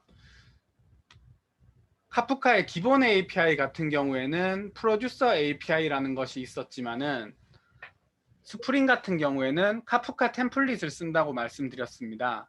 그래서 카프카 템플릿을 쓸 경우에 이 프로듀서 API를 내부적으로 자동으로 사용하게 되고요. 이 카프카 템플릿을 사용하기 위해서는 이 프로듀서 팩토리라는 것이 필요하게 되는데, 이 프로듀서 팩토리가 스프링 프로젝트를 만들 때 카프카를 설정해 주는 부분과 연결되는 역할을 합니다. 그래서 스프링 프로젝트에 설정한 내용이 프로듀서 팩토리를 통해서 카프카 팩토리에 전달되면 저희가 카프카 팩토리를 사용할 때 실제 내부적으로는 프로듀서 API가 구동되는 것이고요. 근데 저희가 자바를 기반으로 프로젝트를 개발하다 보면은 자바에서 데이터를 담는 기준은 거의 다 클래스 아니면은 뭐 동적으로 사용한다고 하면은 맵이라든가 해시맵 같은 그런 데이터 키밸류 구조의 데이터 구조를 쓰게 되는데, 요 자바로 만들어진 객체 같은 경우에는 이제 네트워크를 통해 가지고 카프카 브로커로 전송이 되기 위해서는 시리얼라이저라는 것을 이용해서 객체로 된 것들이 이제 바이트로 좀 직렬화가 되어야 합니다. 그런 과정을 통해서 카프카 브로커를 통해 가지고 컨슈머로 넘어갈 때 컨슈머로 바이트로 전달된 내용은 카프카의 프로토콜에 맞게 바이트를 통해 가지고 전달된 내용은 자바 애플리케이션에서 이해되기 위해 가지고는 다시 이 오브젝트 구조로 변환이 되어야 되는데, 그 역직렬화를 해주는 부분이 디시리얼라이저라는 부분입니다. 그런데 이 시리얼라이저나 디시리얼라이저 같은 경우에는 카프카에서 제공하는 API를 쓰고 있는 것이고요. 이제 컨슈머 쪽으로 들어와서 이 바이트 데이터가 컨슈머 쪽으로 들어왔다라고 한다면은 얘가 이제 리스너 컨테이너라는 부분을 타게 됩니다. 그러면은 이 리스너 컨테이너라는 부분에서 이제 어떤 부분으로 이걸 넘겨서 로직을 처리해야 될까를 결정하는 부분인데, 실제로 예를 들자면은 이때 데이터가 넘어갈 때 저희가 이 시리얼라이저나 디시리얼라이저를 스트링 시리얼라이저, 스트링 디시리얼라이저로 데이터가 들어왔다고 한다면은 리스너 컨테이너에 들어온 데이터 같은 경우에는 일단 뭐 자바의 문자열도 사실 어떻게 보면 스트링의 객체이기는 하지만 문자열의 형태로 들어오게 됩니다. 근데 저희가 실제로 컨슈머를 통해 가지고 처리를 할 때는 이 문자열을 저희 프로젝트에 있는 뭐 밸류 오브젝트나 아니면 데이터 트랜스퍼 오브젝트 같은 자바 객체로 변환을 해서 쓰게 되는데, 그 과정을 그래서 만약 스트링 시리얼라이저를 통해 가지고 들어온 데이터가 스트링 디시리얼라이저를 통해서 스트링으로 들어왔다고 하더라도 얘를 적합한 자바 객체의 형태로 매핑 시켜주는 메시지 컨버터라는 것을 여기서 설정할 수 있게 됩니다.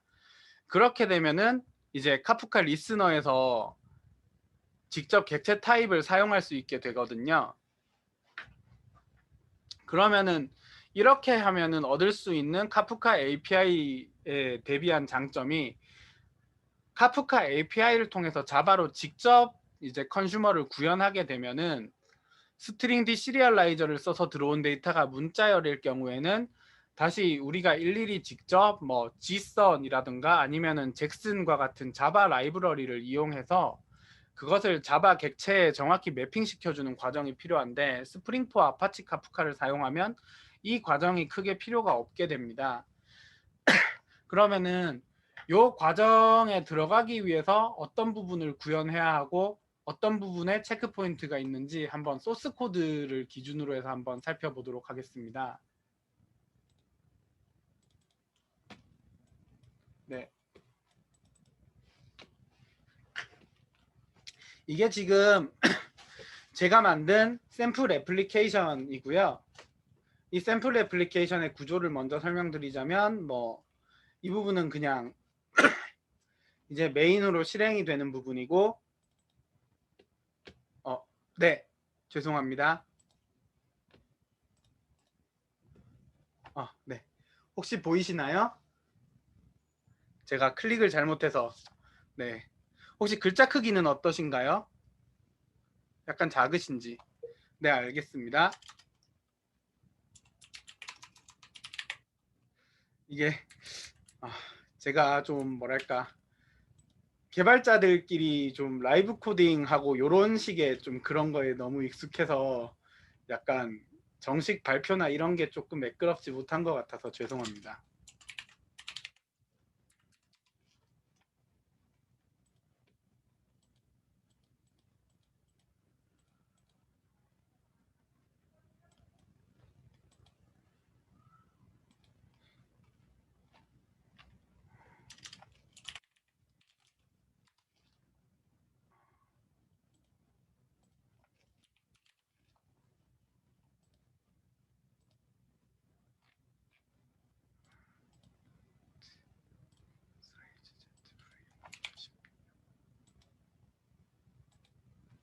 예, 키워봤는데 잘 보이시나요?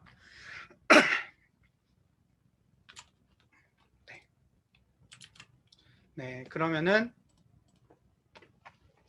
먼저 이 프로젝트의 구조를 약간 살펴보고 어떤 걸 설정해야 되는지 그런 거를 좀 살펴보겠습니다. 이 부분 같은 경우에는 실제로 그냥 메인으로 시작되는 부분이라서 크게 신경 쓸 부분은 없으신데, 제가 지금 이 프로젝트의 소스 코드는 깃허브에 올라가 있고, 제가 해당 부분에 대해서 주석이라던가 이런 것까지 다 달아놔서 받아서 쓰실 수 있도록 깃허브로 바로 미덥 이후에 제공을 해드릴 계획입니다. 이 부분이 이제 설정을 하는 부분이고요. 그리고 이 프로젝트에서 카프카와 연결을 설정하는 부분이 이쪽이 있습니다. 그리고 이제 추가로 설정한 부분이 카프카의 프로듀서랑 아니면은 뭐 프로듀서랑 컨슈머의 동작 과정에서 중간에 로그가 필요할 경우에 좀 필요할 것 같아서 설정해 놓은 인터셉터 부분이 있고요. 그리고 컨슈머로 보내는 부분은 이제 여기 프로젝트를 실행할 때 프로듀스를 하도록 이쪽에 작성해 놓은 부분이 있고, 이 카프카 리스너를 이용해서 컨슈머를 구현해 놓은 부분이 여기에 있습니다. 네. 그러면은 저희가 이거를 통해 가지고 카프카를 먼저 스프링 포 아파치 카프카를 통해 가지고 스프링 프로젝트를 설정할 때 제일 먼저 해 주어야 할 부분은 이 애플리케이션 프로퍼티라고 하는 프로젝트 설정 부분에 카프카의 연결을 설정해 주는 부분인데요. 또 그냥 카프카를 쓰는 것보다 약간 좀 장점이 있다면 이거는 인텔리제이라는 IDE가 제공해주는 기능이기는 합니다만, 이제 설정해야 될 부분이 있다고 한다면은 이렇게 자동 완성이나 추천 기능을 통해 가지고 어떤 것을 설정할지 이렇게 추천을 받을 수 있다라는 점이 있습니다. 그러면은 요 스프링 포 아파치 카프카를 사용하기 위해서 제일 먼저 해주어야 할 점은 무엇이냐면, 이 스프링 카프카라고 하는 디펜던시를 프로젝트에 추가를 해 주셔야 합니다. 그리고 이 스프링 카프카 테스트라는 부분도 프로젝트에 추가를 해 주셔야 하고요. 이 프로젝트의 의존성 설정이라고 하는 부분에 이 스프링 카프카와 스프링 카프카 테스트라는 부분을 추가해 주시면은 이 설정을 함에 있어 가지고 각종 설정이 이렇게 자동 추천을 통해 가지고 할 수가 있기 때문에 직접 이제 하는 것보다 되게 좀 간편하게 설정을 할 수가 있습니다. 그러면은 여기서 설정을 할 수 있는 부분은 이 부트스트랩 서버라든가 키 디시리얼라이저, 밸류 디시리얼라이저 이런 부분은 저희가 일반적으로 프로듀서 컨슈머를 하는 부분과 거의 같고요. 이제 저 같은 경우에는 프로듀서 컨슈머 과정에 일종의 로깅이 필요하기 때문에 인터셉터 클래스라는 부분을 사용해 주었는데, 이 부분 같은 경우에는 예를 들어서 이 프로퍼티스까지는 자동 완성에 추천이 되지만 이 뒤에 들어가야 될 부분 같은 경우에는 자동 추천을 해주지는 않습니다. 이 부분 같은 경우에는 이제 그 카프카 공식 홈페이지에 있는 사항들을 참고해 가지고 뒤에 이 부분을 작성을 해 주어야 하는데, 이 인터셉터 클래시스라는 부분에 설정을 해준 것들이 이제 컨슈머를 할 때 중간에 타게 될 클래스, 그리고 프로듀서를 할 때 중간에 타게 될 클래스, 이런 설정이 되는 부분들입니다. 그리고 이 밑에 제가 exclude unnecessary debug라고 쓴 부분은 실제로 카프카 API를 쓰시다 보면은 뭐 내가 굳이 보고 싶지 않은 정보인데 메타데이터 출력이라던가 아니면은 각종 컨피그 출력이라던가 이런 게 한 번에 너무 많이 나와가지고 좀 복잡했던 부분이 있을 거예요. 그 부분들을 좀 안 보이게 레벨을 조정해서 그 부분을 안 보이게 해주는 설정들이고요. 그러면은 여기에 이제 인터셉터 부분이 어떻게 구현되어 있는지 먼저 살펴보도록 하겠습니다. 이 인터셉터 부분 같은 경우에는 이 컨슈머 인터셉터라든가 프로듀서 인터셉터라고 되어 있는 부분을 이렇게 인터페이스를 임플리먼트 해가지고 쓰게 되는데요. 이거를 임플리먼트 하게 되면은 얘가 가지고 있는 메서드 on consume, on commit, close, configure 요 부분들이 기본적으로 구현이 되게 됩니다. 예를 들어서 한번 살펴보자면 요 부분을 일단 지우고 한번 해보면은 이렇게 하면은 on consume, on commit, close, configure 같은 경우에는 내가 직접 구현을 해야 되는 부분이라는 걸 알 수 있거든요. 그러면은 이 부분을 구현을 해주시면 on consume 데이터가 들어와서 컨슘할 때 어떤 레코드가 들어왔다는 것을 인터셉터를 통해 가지고 로직에다가 그런 부분을 구현해 놓지 않아도 이 부분이 자동으로 알아서 처리를 해주게 됩니다. 그리고 커밋이 되었을 때 커밋에 대한 오프셋 데이터나 메타데이터 같은 것도 이 onCommit이라는 걸 통해 가지고 로깅을 할 수가 있게 되고요. 컨슈머의 뭐 접속이 끊겼다거나 그런 게 발생한다면은 이 클로즈, 그리고 실제 처음에 컨피그가 될 때 할 때는 이 컨피그라는 메서드를 구현해서 그 부분을 할 수가 있게 됩니다.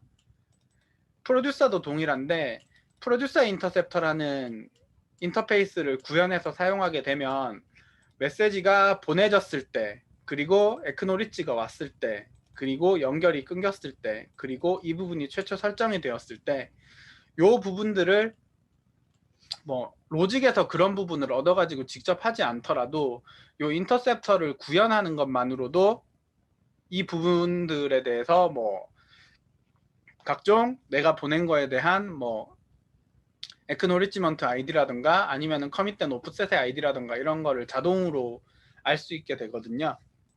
그러면은 요 부분이 실제로 구현되어 있는 부분이 이 컨피규어인데, 아까 말씀을 드렸을 때 이제 프로듀서랑 컨슈머가 동작하는 과정에서 포함 구조를 말씀드린 게 있을 겁니다. 그러면은 기본적인 카프카 템플릿은 어떻게 이제 구현이 되냐면, 이 부분 같은 경우에 사실 기본 튜토리얼로 그냥 사용할 경우에는 별로 손볼 것이 없는데, 각종 설정이 좀 더 많이 들어가게 되면 이 부분이 좀 더 설정될 게 많아가지고 그 부분을 제가 샘플 코드로 한번 다 작성을 해본 거거든요. 카프카 템플릿은 이제 프로듀서 카프카 템플릿을 한번 이렇게 전체적으로 설정하는 부분을 한번 보자면은 이 PF라는 것이 이제 스프링포 아파치 카프카가 제공하는 프로듀서 팩토리라는 것인데, 이 프로듀서 팩토리가 있으면은 이 프로듀서 팩토리를 통해 가지고 아까 저희가 이 애플리케이션 점 프로퍼티스에 얻어왔던 카프카와 연결하기 위한 설정을 얘가 가져올 수가 있습니다. 그러면은 이 연결하기 위해서 가져왔던 설정을 통해서 얘를 이제 디폴트 카프카 프로듀서 팩토리라는 것을 생성해서 이 프로듀서 팩토리를 카프카 템플릿에다가 주입을 하면은 이 카프카 템플릿은 내가 여기서 가져왔던 설정을 가지고 이제 프로듀스를 할 준비가 된 것입니다. 그리고 얘는 내부적으로 이제 카프카의 프로듀서 API를 써서 프로듀스를 할 준비가 된 거고요. 실제로 이 부분이 기본 예제 코드만 가지고 쓴다라고 하면은 되게 그냥 간단하게 될 것 같은데, 실제로 이제 뭐 시리얼라이저를 고친다든가 아니면은 내부 설정을 고친다든가 이런 게 할 필요가 있을 때는 이쪽에 프로듀서 팩토리와 연결되는 부분의 설정을 좀 손봐야 될 필요가 있습니다. 그래서 이 부분을 조금 설명을 해 드리는 거고요. 그러면은 이제 컨슈머 SE는 컨테이너 팩토리 쪽을 한번 살펴보자면은, 이 부분 같은 경우에도 이제 얘는 조금 다른데, 생긴 게 약간 다른데, 이제 컨테이너 카프카 리스너 컨테이너 팩토리라는 부분에서 기본 설정을 얻어온 다음에 얘를 컨슈머 팩토리를 설정한 다음에 이 컨슈머 팩토리를 만든 것을 리스너 팩토리를 이제 생성을 해서 이 리스너 팩토리에다가 아까 보여드린 그림대로 리스너 팩토리를 컨슈머 팩토리에 집어넣어서 설정을 넣게 되는 것입니다. 그리고 이 스트링으로 들어온 것이라든가 이런 것들을 자동으로 자바 객체로 변환시켜 줄 수 있는 메시지 컨버터를 이제 설정을 해주게 되고요. 그리고 이제 뭐 컨슈머를 했을 때 컨슈머에 에러가 난다라고 했을 때 에러가 났을 때 어떤 식으로 처리를 할 수 있을지 결정을 해주는 에러 핸들러 같은 경우에도 이런 리스너 팩토리에 설정을 하면은 이 리스너 팩토리가 설정이 되고 나면 이 리스너 팩토리가 이 카프카 리스너라고 하는 응답을 하는 쪽이랑 연결이 되어서 얘가 이제 저희 스프링 MVC라는 거에 익숙하신 분들이라면은 약간 눈에 익으실 텐데, 그 컨트롤러나 레스트 컨트롤러랑 비슷한 구조를 가지고 카프카 컨슈밍을 할 수가 있게 됩니다.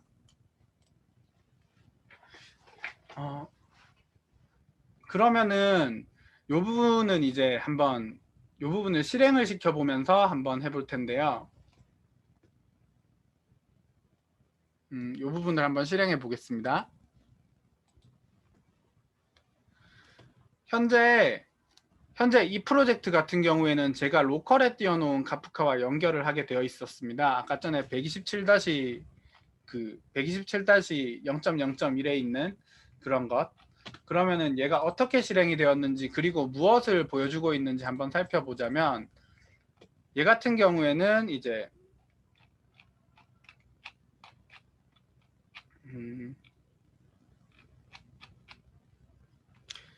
제가 먼저 어드민 API를 이용해서 이 부분은 상세하게 어드민 API 같은 경우에는 상세하게 전부 설명은 이번에 해드리진 않을 텐데, 이 부분은 주석까지 좀 더 보강을 해서 알아보기 쉽게 소스 코드를 공유해 드릴 텐데, 어드민 API를 이렇게 활용하면 브로커에 있는 뭐 토픽의 리스트라던가 아니면은 컨슈머 그룹이라든가 컨슈머 그룹에 뭐 매핑되어 있는 오프셋이라든가 현재 설정되어 있는 컨트롤러라든가 노드에 대한 정보를 이렇게 카프카 어드민 API를 이용해서 좀 받을 수가 있습니다.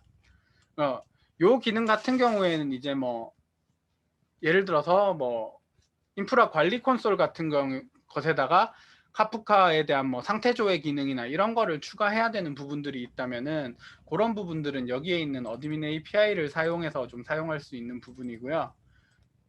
그리고 이제 요 프로듀스 포 포조라고 되어 있는 부분, 요 부분만 한번 돌려보도록 하겠습니다. 네.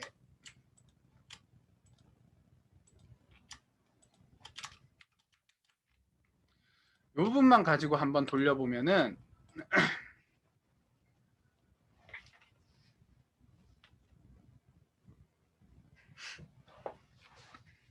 이렇게 하면은 이제 카프카 스프링4 아파치 카프카를 통해 가지고 그냥 프로듀스와 컨슈밍이 된 거를 알 수가 있는 건데, 여기에 있는 샌드라든가 아니면 여기에 있는 컨슈미라든가 이런 부분이 아까 설정해 놓은 인터셉터를 통해서 자동으로 찍힌 부분들입니다.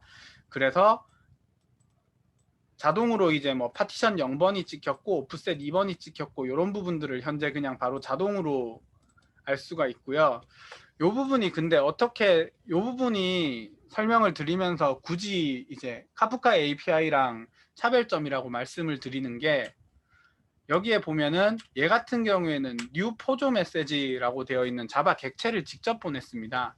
그러니까 저희는 분명히 스트링 시리얼라이저라든가 스트링 디시리얼라이저를 통해 가지고 스트링으로 이제 메시지를 보내야 하는데요, 카프카 API를 쓰면. 근데 얘 같은 경우에는 이제 이 포조 메시지라는 객체를 직접 보냈는데도 스프링 포 아파치 카프카의 카프카 템플릿이 그것을 변환해 가지고 직접 얘를 보내준 것이거든요. 그래 가지고 이 부분이 보면은 이제 데이터가 보시면은 이렇게 타임스탬프나 메시지나 리절트가 이렇게 제이슨 형식으로 변환된 스트링이 들어와서 객체에 자동으로 매핑돼 가지고 보여주는 것을 볼 수가 있습니다. 그러면은 이제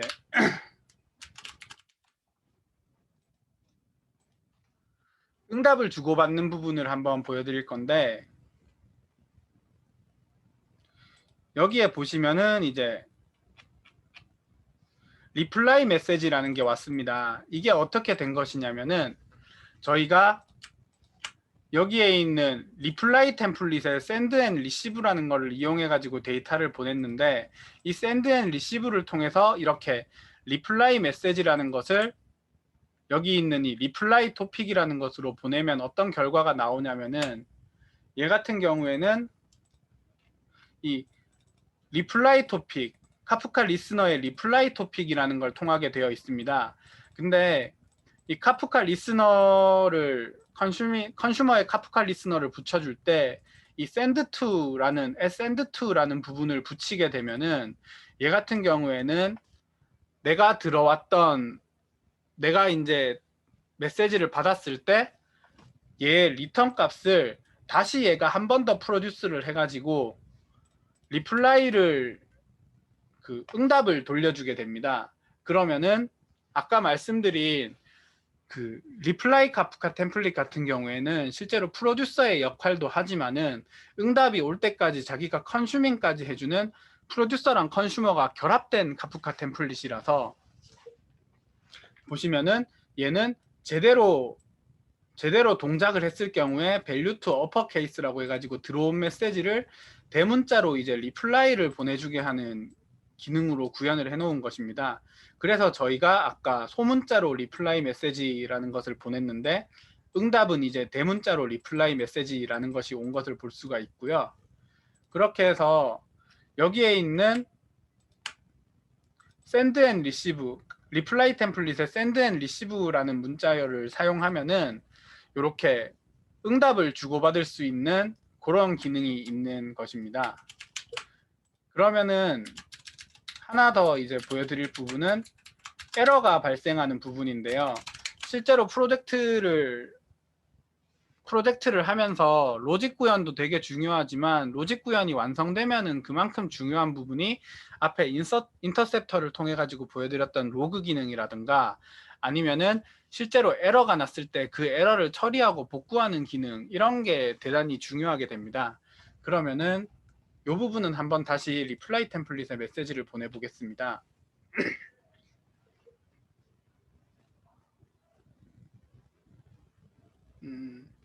지금 보시면은 이 에러 아큐어드라는 메시지가 온 것을 알 수가 있는데요. 이 에러 아큐어드가 어떻게 났냐, 빨간색의 에러 아큐어드가 어떻게 났냐를 살펴보면은 저희는 지금 여기에 에러라고 하는 그냥 메시지를 그냥 보냈습니다. 그렇게 되면은 리플라이 토픽에 이제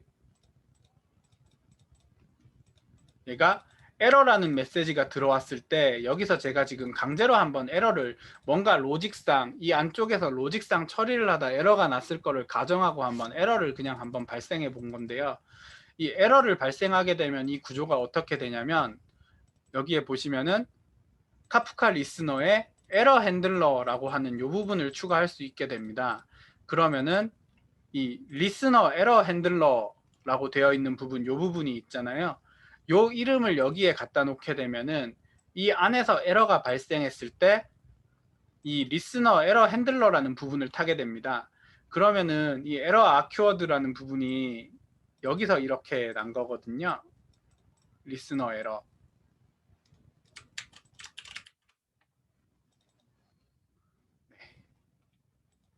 그래서 이 부분에서 이제 리스너 에러가 발생을 했는데 그러면은 이제 에러를 처리하기 위해서는 뭐 이게 몇 번 오프셋에서 왔다, 어떤 토픽으로 들어왔다, 이런 정보가 있어야 할 거지 않습니까? 그러면은 이 리스너 에러 핸들러에서 카프카 메시지를 다시 넘겨받아서 이렇게 5번의 오프셋으로 들어온 뭐 카프카 헤더의 아이디가 이렇게 온 거, 그리고 뭐 어떤 토픽으로 온 거, 어떤 파티션으로 온, 어떤 타임스탬프로 온, 어떤 컨슈머 그룹으로 온, 이런 정보를 이 리스너 에러 핸들러라고 하는 부분 안에서 이제 처리를 할 수가 있게 됩니다. 그렇게 하면은 이제 그 카프카 API로 직접 개발하던 것과는 다르게 이제 스프링에 익숙하신 분들이라면은 스프링의 구조에 비슷한 방법으로 이용해가지고 프로듀서나 컨슈머나 아니면은 에러 핸들러나 이런 인터셉터를 사용할 수 있게 되는 거입니다. 네. 그리고 이제 하나 더 보여드릴 것은 이제 내장 카프카, 임베디드 카프카를 마지막으로 하나 보여드리려고 하는데요. 지금 저 같은 경우에 그냥 윈도우에다가 이렇게 잠시만요. 네, 저는 지금 이렇게 윈도우에다가 그냥 띄워놓은 카프카 브로커를 현재 사용하고 있었습니다. 근데 이제 그럼 요거를 중지시켜 볼게요.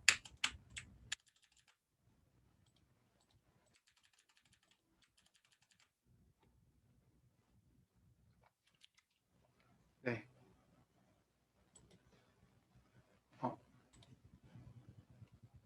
그러면은 예, 다시 돌아왔습니다.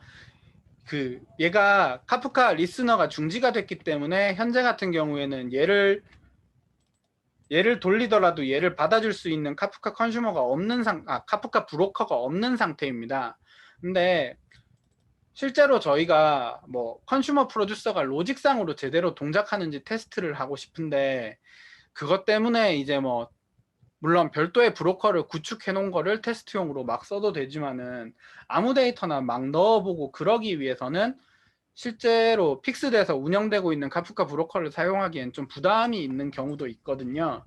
그런 경우를 위해서 스프링포 아파치 카프카 같은 경우에는 이렇게 스프링 부트 테스트라고 하는 애너테이션에 임베디드 카프카라는 애너테이션을 붙여서 특정 토픽에 이제 이렇게 브로커 프로퍼티스라는 거를 넣고 특정 토픽을 지정해 주면은 요 주소로 카프카 브로커를 임시로 한번 실행할 때만 띄우게 됩니다. 이 부분 같은 경우에는 이제 뭐 저희가 사용할 브로커라든가 카프카 템플릿이라든가 하는 객체들이라 가지고 나중에 이제 소스 코드 올려드리면 거기서 참고해서 사용하시면 되고, 한번 지금 저는 브로커를 분명히 내린 상태인데 이 안에 로직이 제대로 동작하고 있는지 한번 확인해 보기 위해 가지고 이 테스트 코드를 한번 돌려보려고 합니다. 이 테스트 코드를 돌리면 이 테스트 코드는 또 분명히 실패를 할 거예요. 제가 에러 코드도 하나 넣어놨기 때문에. 지금 보면은 저희가 카프카 여기서 이 로그가 뜨는 거를 보시면은 네, 마지막은 에러로 종료되었는데 이 결과를 한번 살펴보자면 이 주키퍼 서버라든가 아니면은 이 카프카 브로커 같은 경우에 저희가 별도로 설치를 해주지 않았는데도 불구하고 얘가 지금 구동이 된 걸 볼 수가 있죠. 그러니까 카프카 설치가 없이도 이 임베디드 카프카라는 부분을 이용해서 이 한 번의 실행 안에서만 구동되는 카프카를 띄울 수가 있다라는 점입니다. 근데 이 부분에서 카프카랑 연결을 해주기 위해서는 아까 그 애플리케이션 프로퍼티에 있는 설정을 얘가 자동으로 가져오는 건 아니고요.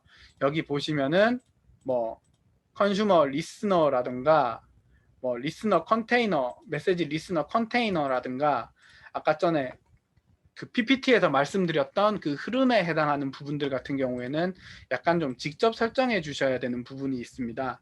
그러면은 여기서 보시면은 이 카프카 리스너 엔드포인트 레지스트리라는 게 아까 보여드렸던 이 카프카 리스너들의 집합이거든요.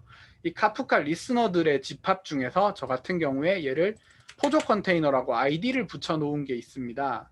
그럼 이 컨슈머의 아이디가 포조 컨테이너인 거거든요. 이 포조 컨테이너라는 리스너를 아까 그 카프카 리스너 집합에서 가져와서 일단 한번 중지를 시킨 다음에 테스트를 위해서 이렇게 얘를 한번 띄워 보는 것입니다. 그러면은 아까 그 말씀드렸던 뭐 메시지 리스너 안에 각종 뭐 컨슈머를 띄우는 부분인데요. 이 부분도 제가 주석을 좀 더 보강해서 올려드리겠습니다. 그래서 이 부분에 컨테이너를 스타트를 한 다음에 아까 그 토픽으로 프로듀스를 하게 되면은 결과를 보시면은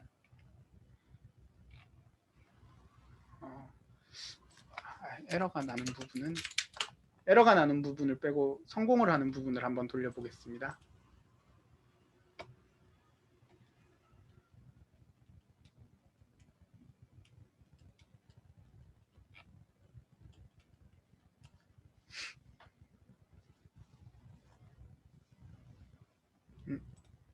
또 에러가 났네.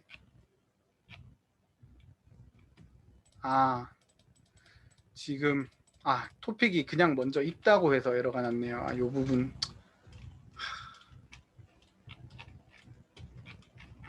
똑같은 토픽을 두 번 돌렸구나. 죄송합니다. 이 부분 조금 말끔하지 못한데 이 부분 시간 관계상 이렇게 이 부분은 제가 다시 좀 제 그걸 해서 올려드릴 건데 이 부분에 이제 설정을 말씀을 드리자면은 이제 카프카 브로커를 설치하지 않아도 요 부분만 가지고도 이제 요 한 사이클을 도는 안에서 인베디드 카프카라는 부분을 이용해 가지고 얘를 테스트할 수가 있다라는 점입니다. 사실 이게 라이브 코딩이었으면은 시간을 두고 요 부분 제가 실수했네요 하고 고쳐가는 그런 게 있을 텐데 요 부분 죄송합니다. 요 부분 제가 좀 더 아까 되는 거를 테스트하고 다시 돌리면서 요 부분이 된 거는 좀 죄송하게 생각하는데 요 인베디드 카프카라는 부분에 대해서 좀 보여주기 위해서 이랬던 거라서 요 부분은 제가 정상적으로 도는 코드로 다시 해서 말씀을 좀 드리도록 하겠습니다. 그래서 제가 스프링포 아파치 카프카의 기능을 보여주기 위한 부분은 이제 또 여기까지고요. 혹시 뭐 이 부분에 대해서 뭐 궁금하신 게 있다거나 아니면은 그런 부분들에 대해서 말씀을 해주실 게 있으면은 한번 좀 말씀을 해주시면은 좀 더 이야기를 해보도록 하겠습니다. 네, 찬영님. 컨슈머 쪽에서 데이터 타입을 알 수 있냐? 이 부분이 사실 카프카 API를 쓰는 거랑 스프링포 아파치 카프카를 쓰는 거랑 가장 큰 차이라고 볼 수가 있는데요. 제가 이번에 보여드리지는 않았지만 실습을 하지는 않았지만은 나중에 주석을 보고 참고하시라고 좀 요 컨피그에 남겨둔 부분이 있는데 이쪽에 보시면 이제 JSON 디시리얼라이저라는 부분이 있습니다. 근데 이 JSON 디시리얼라이저라는 부분은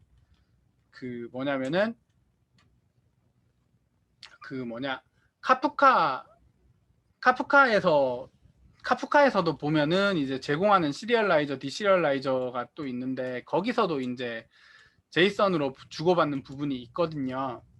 근데 제이선 디시리얼라이저 같은 경우에는 이제 보시면은 사실은 제이선 디시리얼라이저를 써가지고 이제 자바 객체 타입을 매핑할 수도 있습니다. 근데 그 부분을 하려면 어떻게 해야 되냐면은 이게 디시리얼라이즈 하기에 신뢰할 수 있는 패키지가 무엇인지 그리고 타입은 또 어떤 거랑 매핑이 되는지 이 부분 같은 경우에 이렇게 얘에 대해서 알리아스를 지정해 준 다음에 제이선 시리얼라이저를 사용해 가지고 보낼 프로듀서에 이렇게 토픽의 아이디를 명시해서 보내줘야지 제이선 시리얼라이저와 제이선 디시리얼라이저를 사용할 경우에는 이 타입 매핑이 됩니다. 근데 사실 저희 같은 경우에는 지금 이번에 사용한 거 같은 경우에는 엄밀히 따지자면은 지금 이 부분이 그 프로듀스를 한 부분에서 저희가 사용을 한 게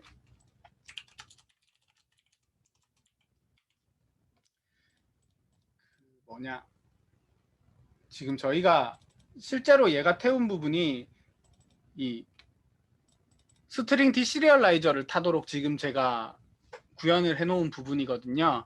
그래서 카프카 API를 통해 가지고 엄밀하게 타입을 매핑하려면 저렇게 제이선 시리얼라이저, 제이선 디시리얼라이저로 타입 매핑을 해야 되지만 실제로는 그냥 스트링 시리얼라이저, 스트링 디시리얼라이저로 그냥 문자열로 타입이 정의되지 않은 문자열 타입으로 그냥 데이터가 온다고 하더라도 얘가 이쪽에 보면은 카프카 리스너 이 토픽에 대해서 매핑되어 있는 이 토픽에 대해서 매핑되어 있는 타입이 이 포조 메시지이기 때문에 이 부분은 이제 스프링의 메시지 컨버터가 해주게 됩니다. 네, 그래서 컨슈머 쪽의 데이터 타입은 사실 스프링에서 사용하는 잭슨이나 아니면 지선의 오브젝트 매퍼 같은 경우에 그쪽에서 해주게 되는 거라고 말씀을 해드릴 수가 있겠고 스프링포 아파치 카프카를 사용해서 카프카 리스너를 사용하시면은 그 부분에 대해서 크게 신경을 안 써도 스프링이 해줘서 좀 편하게 해주는 부분입니다. 네, 두 번째 질문.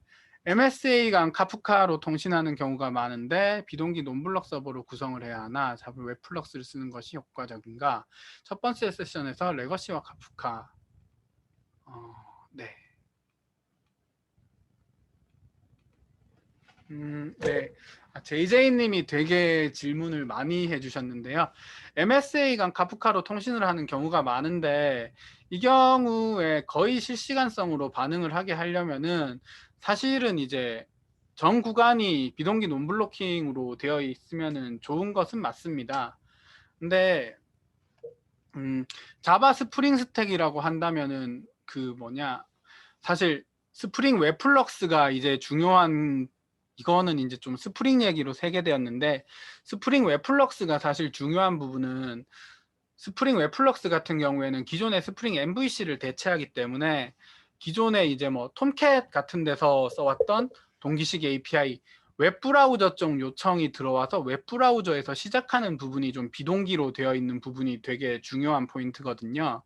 근데 예를 들어서 카프카랑 주고받는 데이터가 다시 웹브라우저까지 나가야 된다라고 하면은 그 부분에 대해서 동기식, 비동기식을 좀 따지는 게 의미가 있을 거라는 생각은 드는데 뭐 제 생각은 예를 들어서 내부 통신만 한다라고 하면은 내부 통신 같은 경우에는 사실 스프링 웹플럭스에는 크게 영향을 받지 않는다라고 생각을 합니다. 네.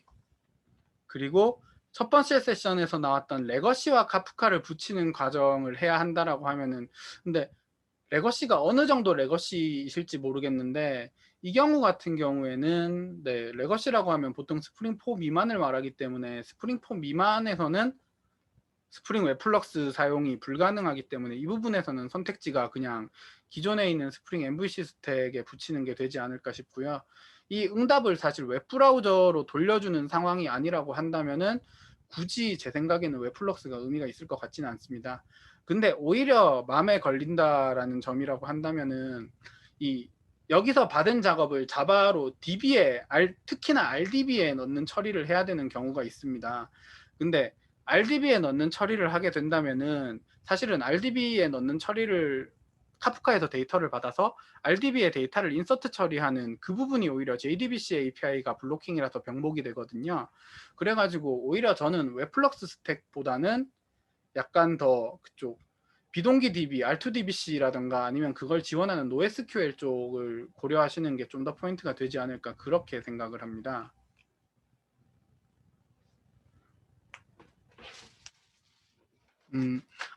내부 통신을 하는 상황이 의미가 없다라는 게 아니고요. 그러니까 지금 상황이 의미가 없다라는 게 아니라 이미 이제 모든 데이터가 카프카를 브로커로 통해 가지고 모두가 카프카를 통해 가지고 이제 뭐 A 서비스, B 서비스, C 서비스가 있다라고 한다면은 카프카 그 모든 서비스들이 일단 카프카를 통해 가지고 데이터를 주고받는 상황은 이미 충분히 논블로킹이 가능한 상황입니다. 근데 얘가 응답이 최종적으로 뭐 웹브라우저로 나간다거나 아니면 응답의 시작점이 어느 부분에서 HTTP를 통해 가지고 나오는 부분이 있다라고 한다면은 그렇게 HTTP 요청, 그러니까 레거시 앱에도 사실 카프카 프로듀서 같은 경우에는 뭐 카프카 API를 그냥 구현해서라도 구현은 할 수가 있거든요.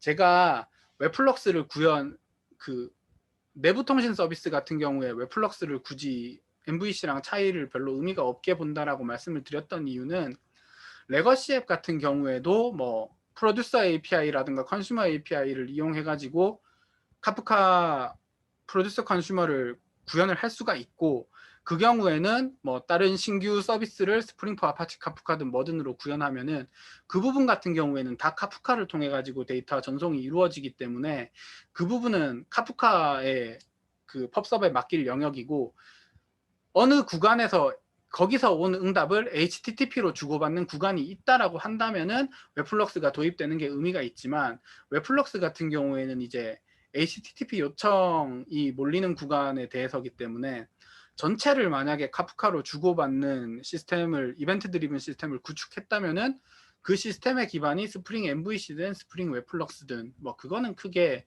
고려할 사항이 아닌 것 같다라고 말씀을 드린 거였습니다. 네. 그리고 그 리플라이 토픽 등으로 처리하고 있는 게 그 제일 무난한 방법은 이제 여기서는 설명을 드리지 않았는데 데드 레터 큐라고 해가지고 처리가 안 된 메시지들을 모아놓는 토픽을 하나 한 다음에 데드 레터 큐 에러 핸들러를 제대로 설정을 한 다음에 물론 에러 복구를 위해서는 아까 말씀드렸던 시크2 그 에러 핸들러 같은 경우에 이제 복구를 자체적으로 몇 번 시도하게 하는 그런 옵션이 있습니다. 그런 에러 핸들러 설정을 한 다음에 결국 처리되지 못한 메시지들은 데드레터 큐라고 하는 토픽으로 따로 빼내가지고 에러만 따로 관리하는 것이 저는 좋다라고 생각을 합니다. 네. 그러면은 네. 네, 여기까지 질문이 혹시 더 없으시면은 10시가 이제 다 돼가기 때문에 여기까지 하려고 하는데 승범님 괜찮으실까요? 네, 네, 고생 많으셨습니다.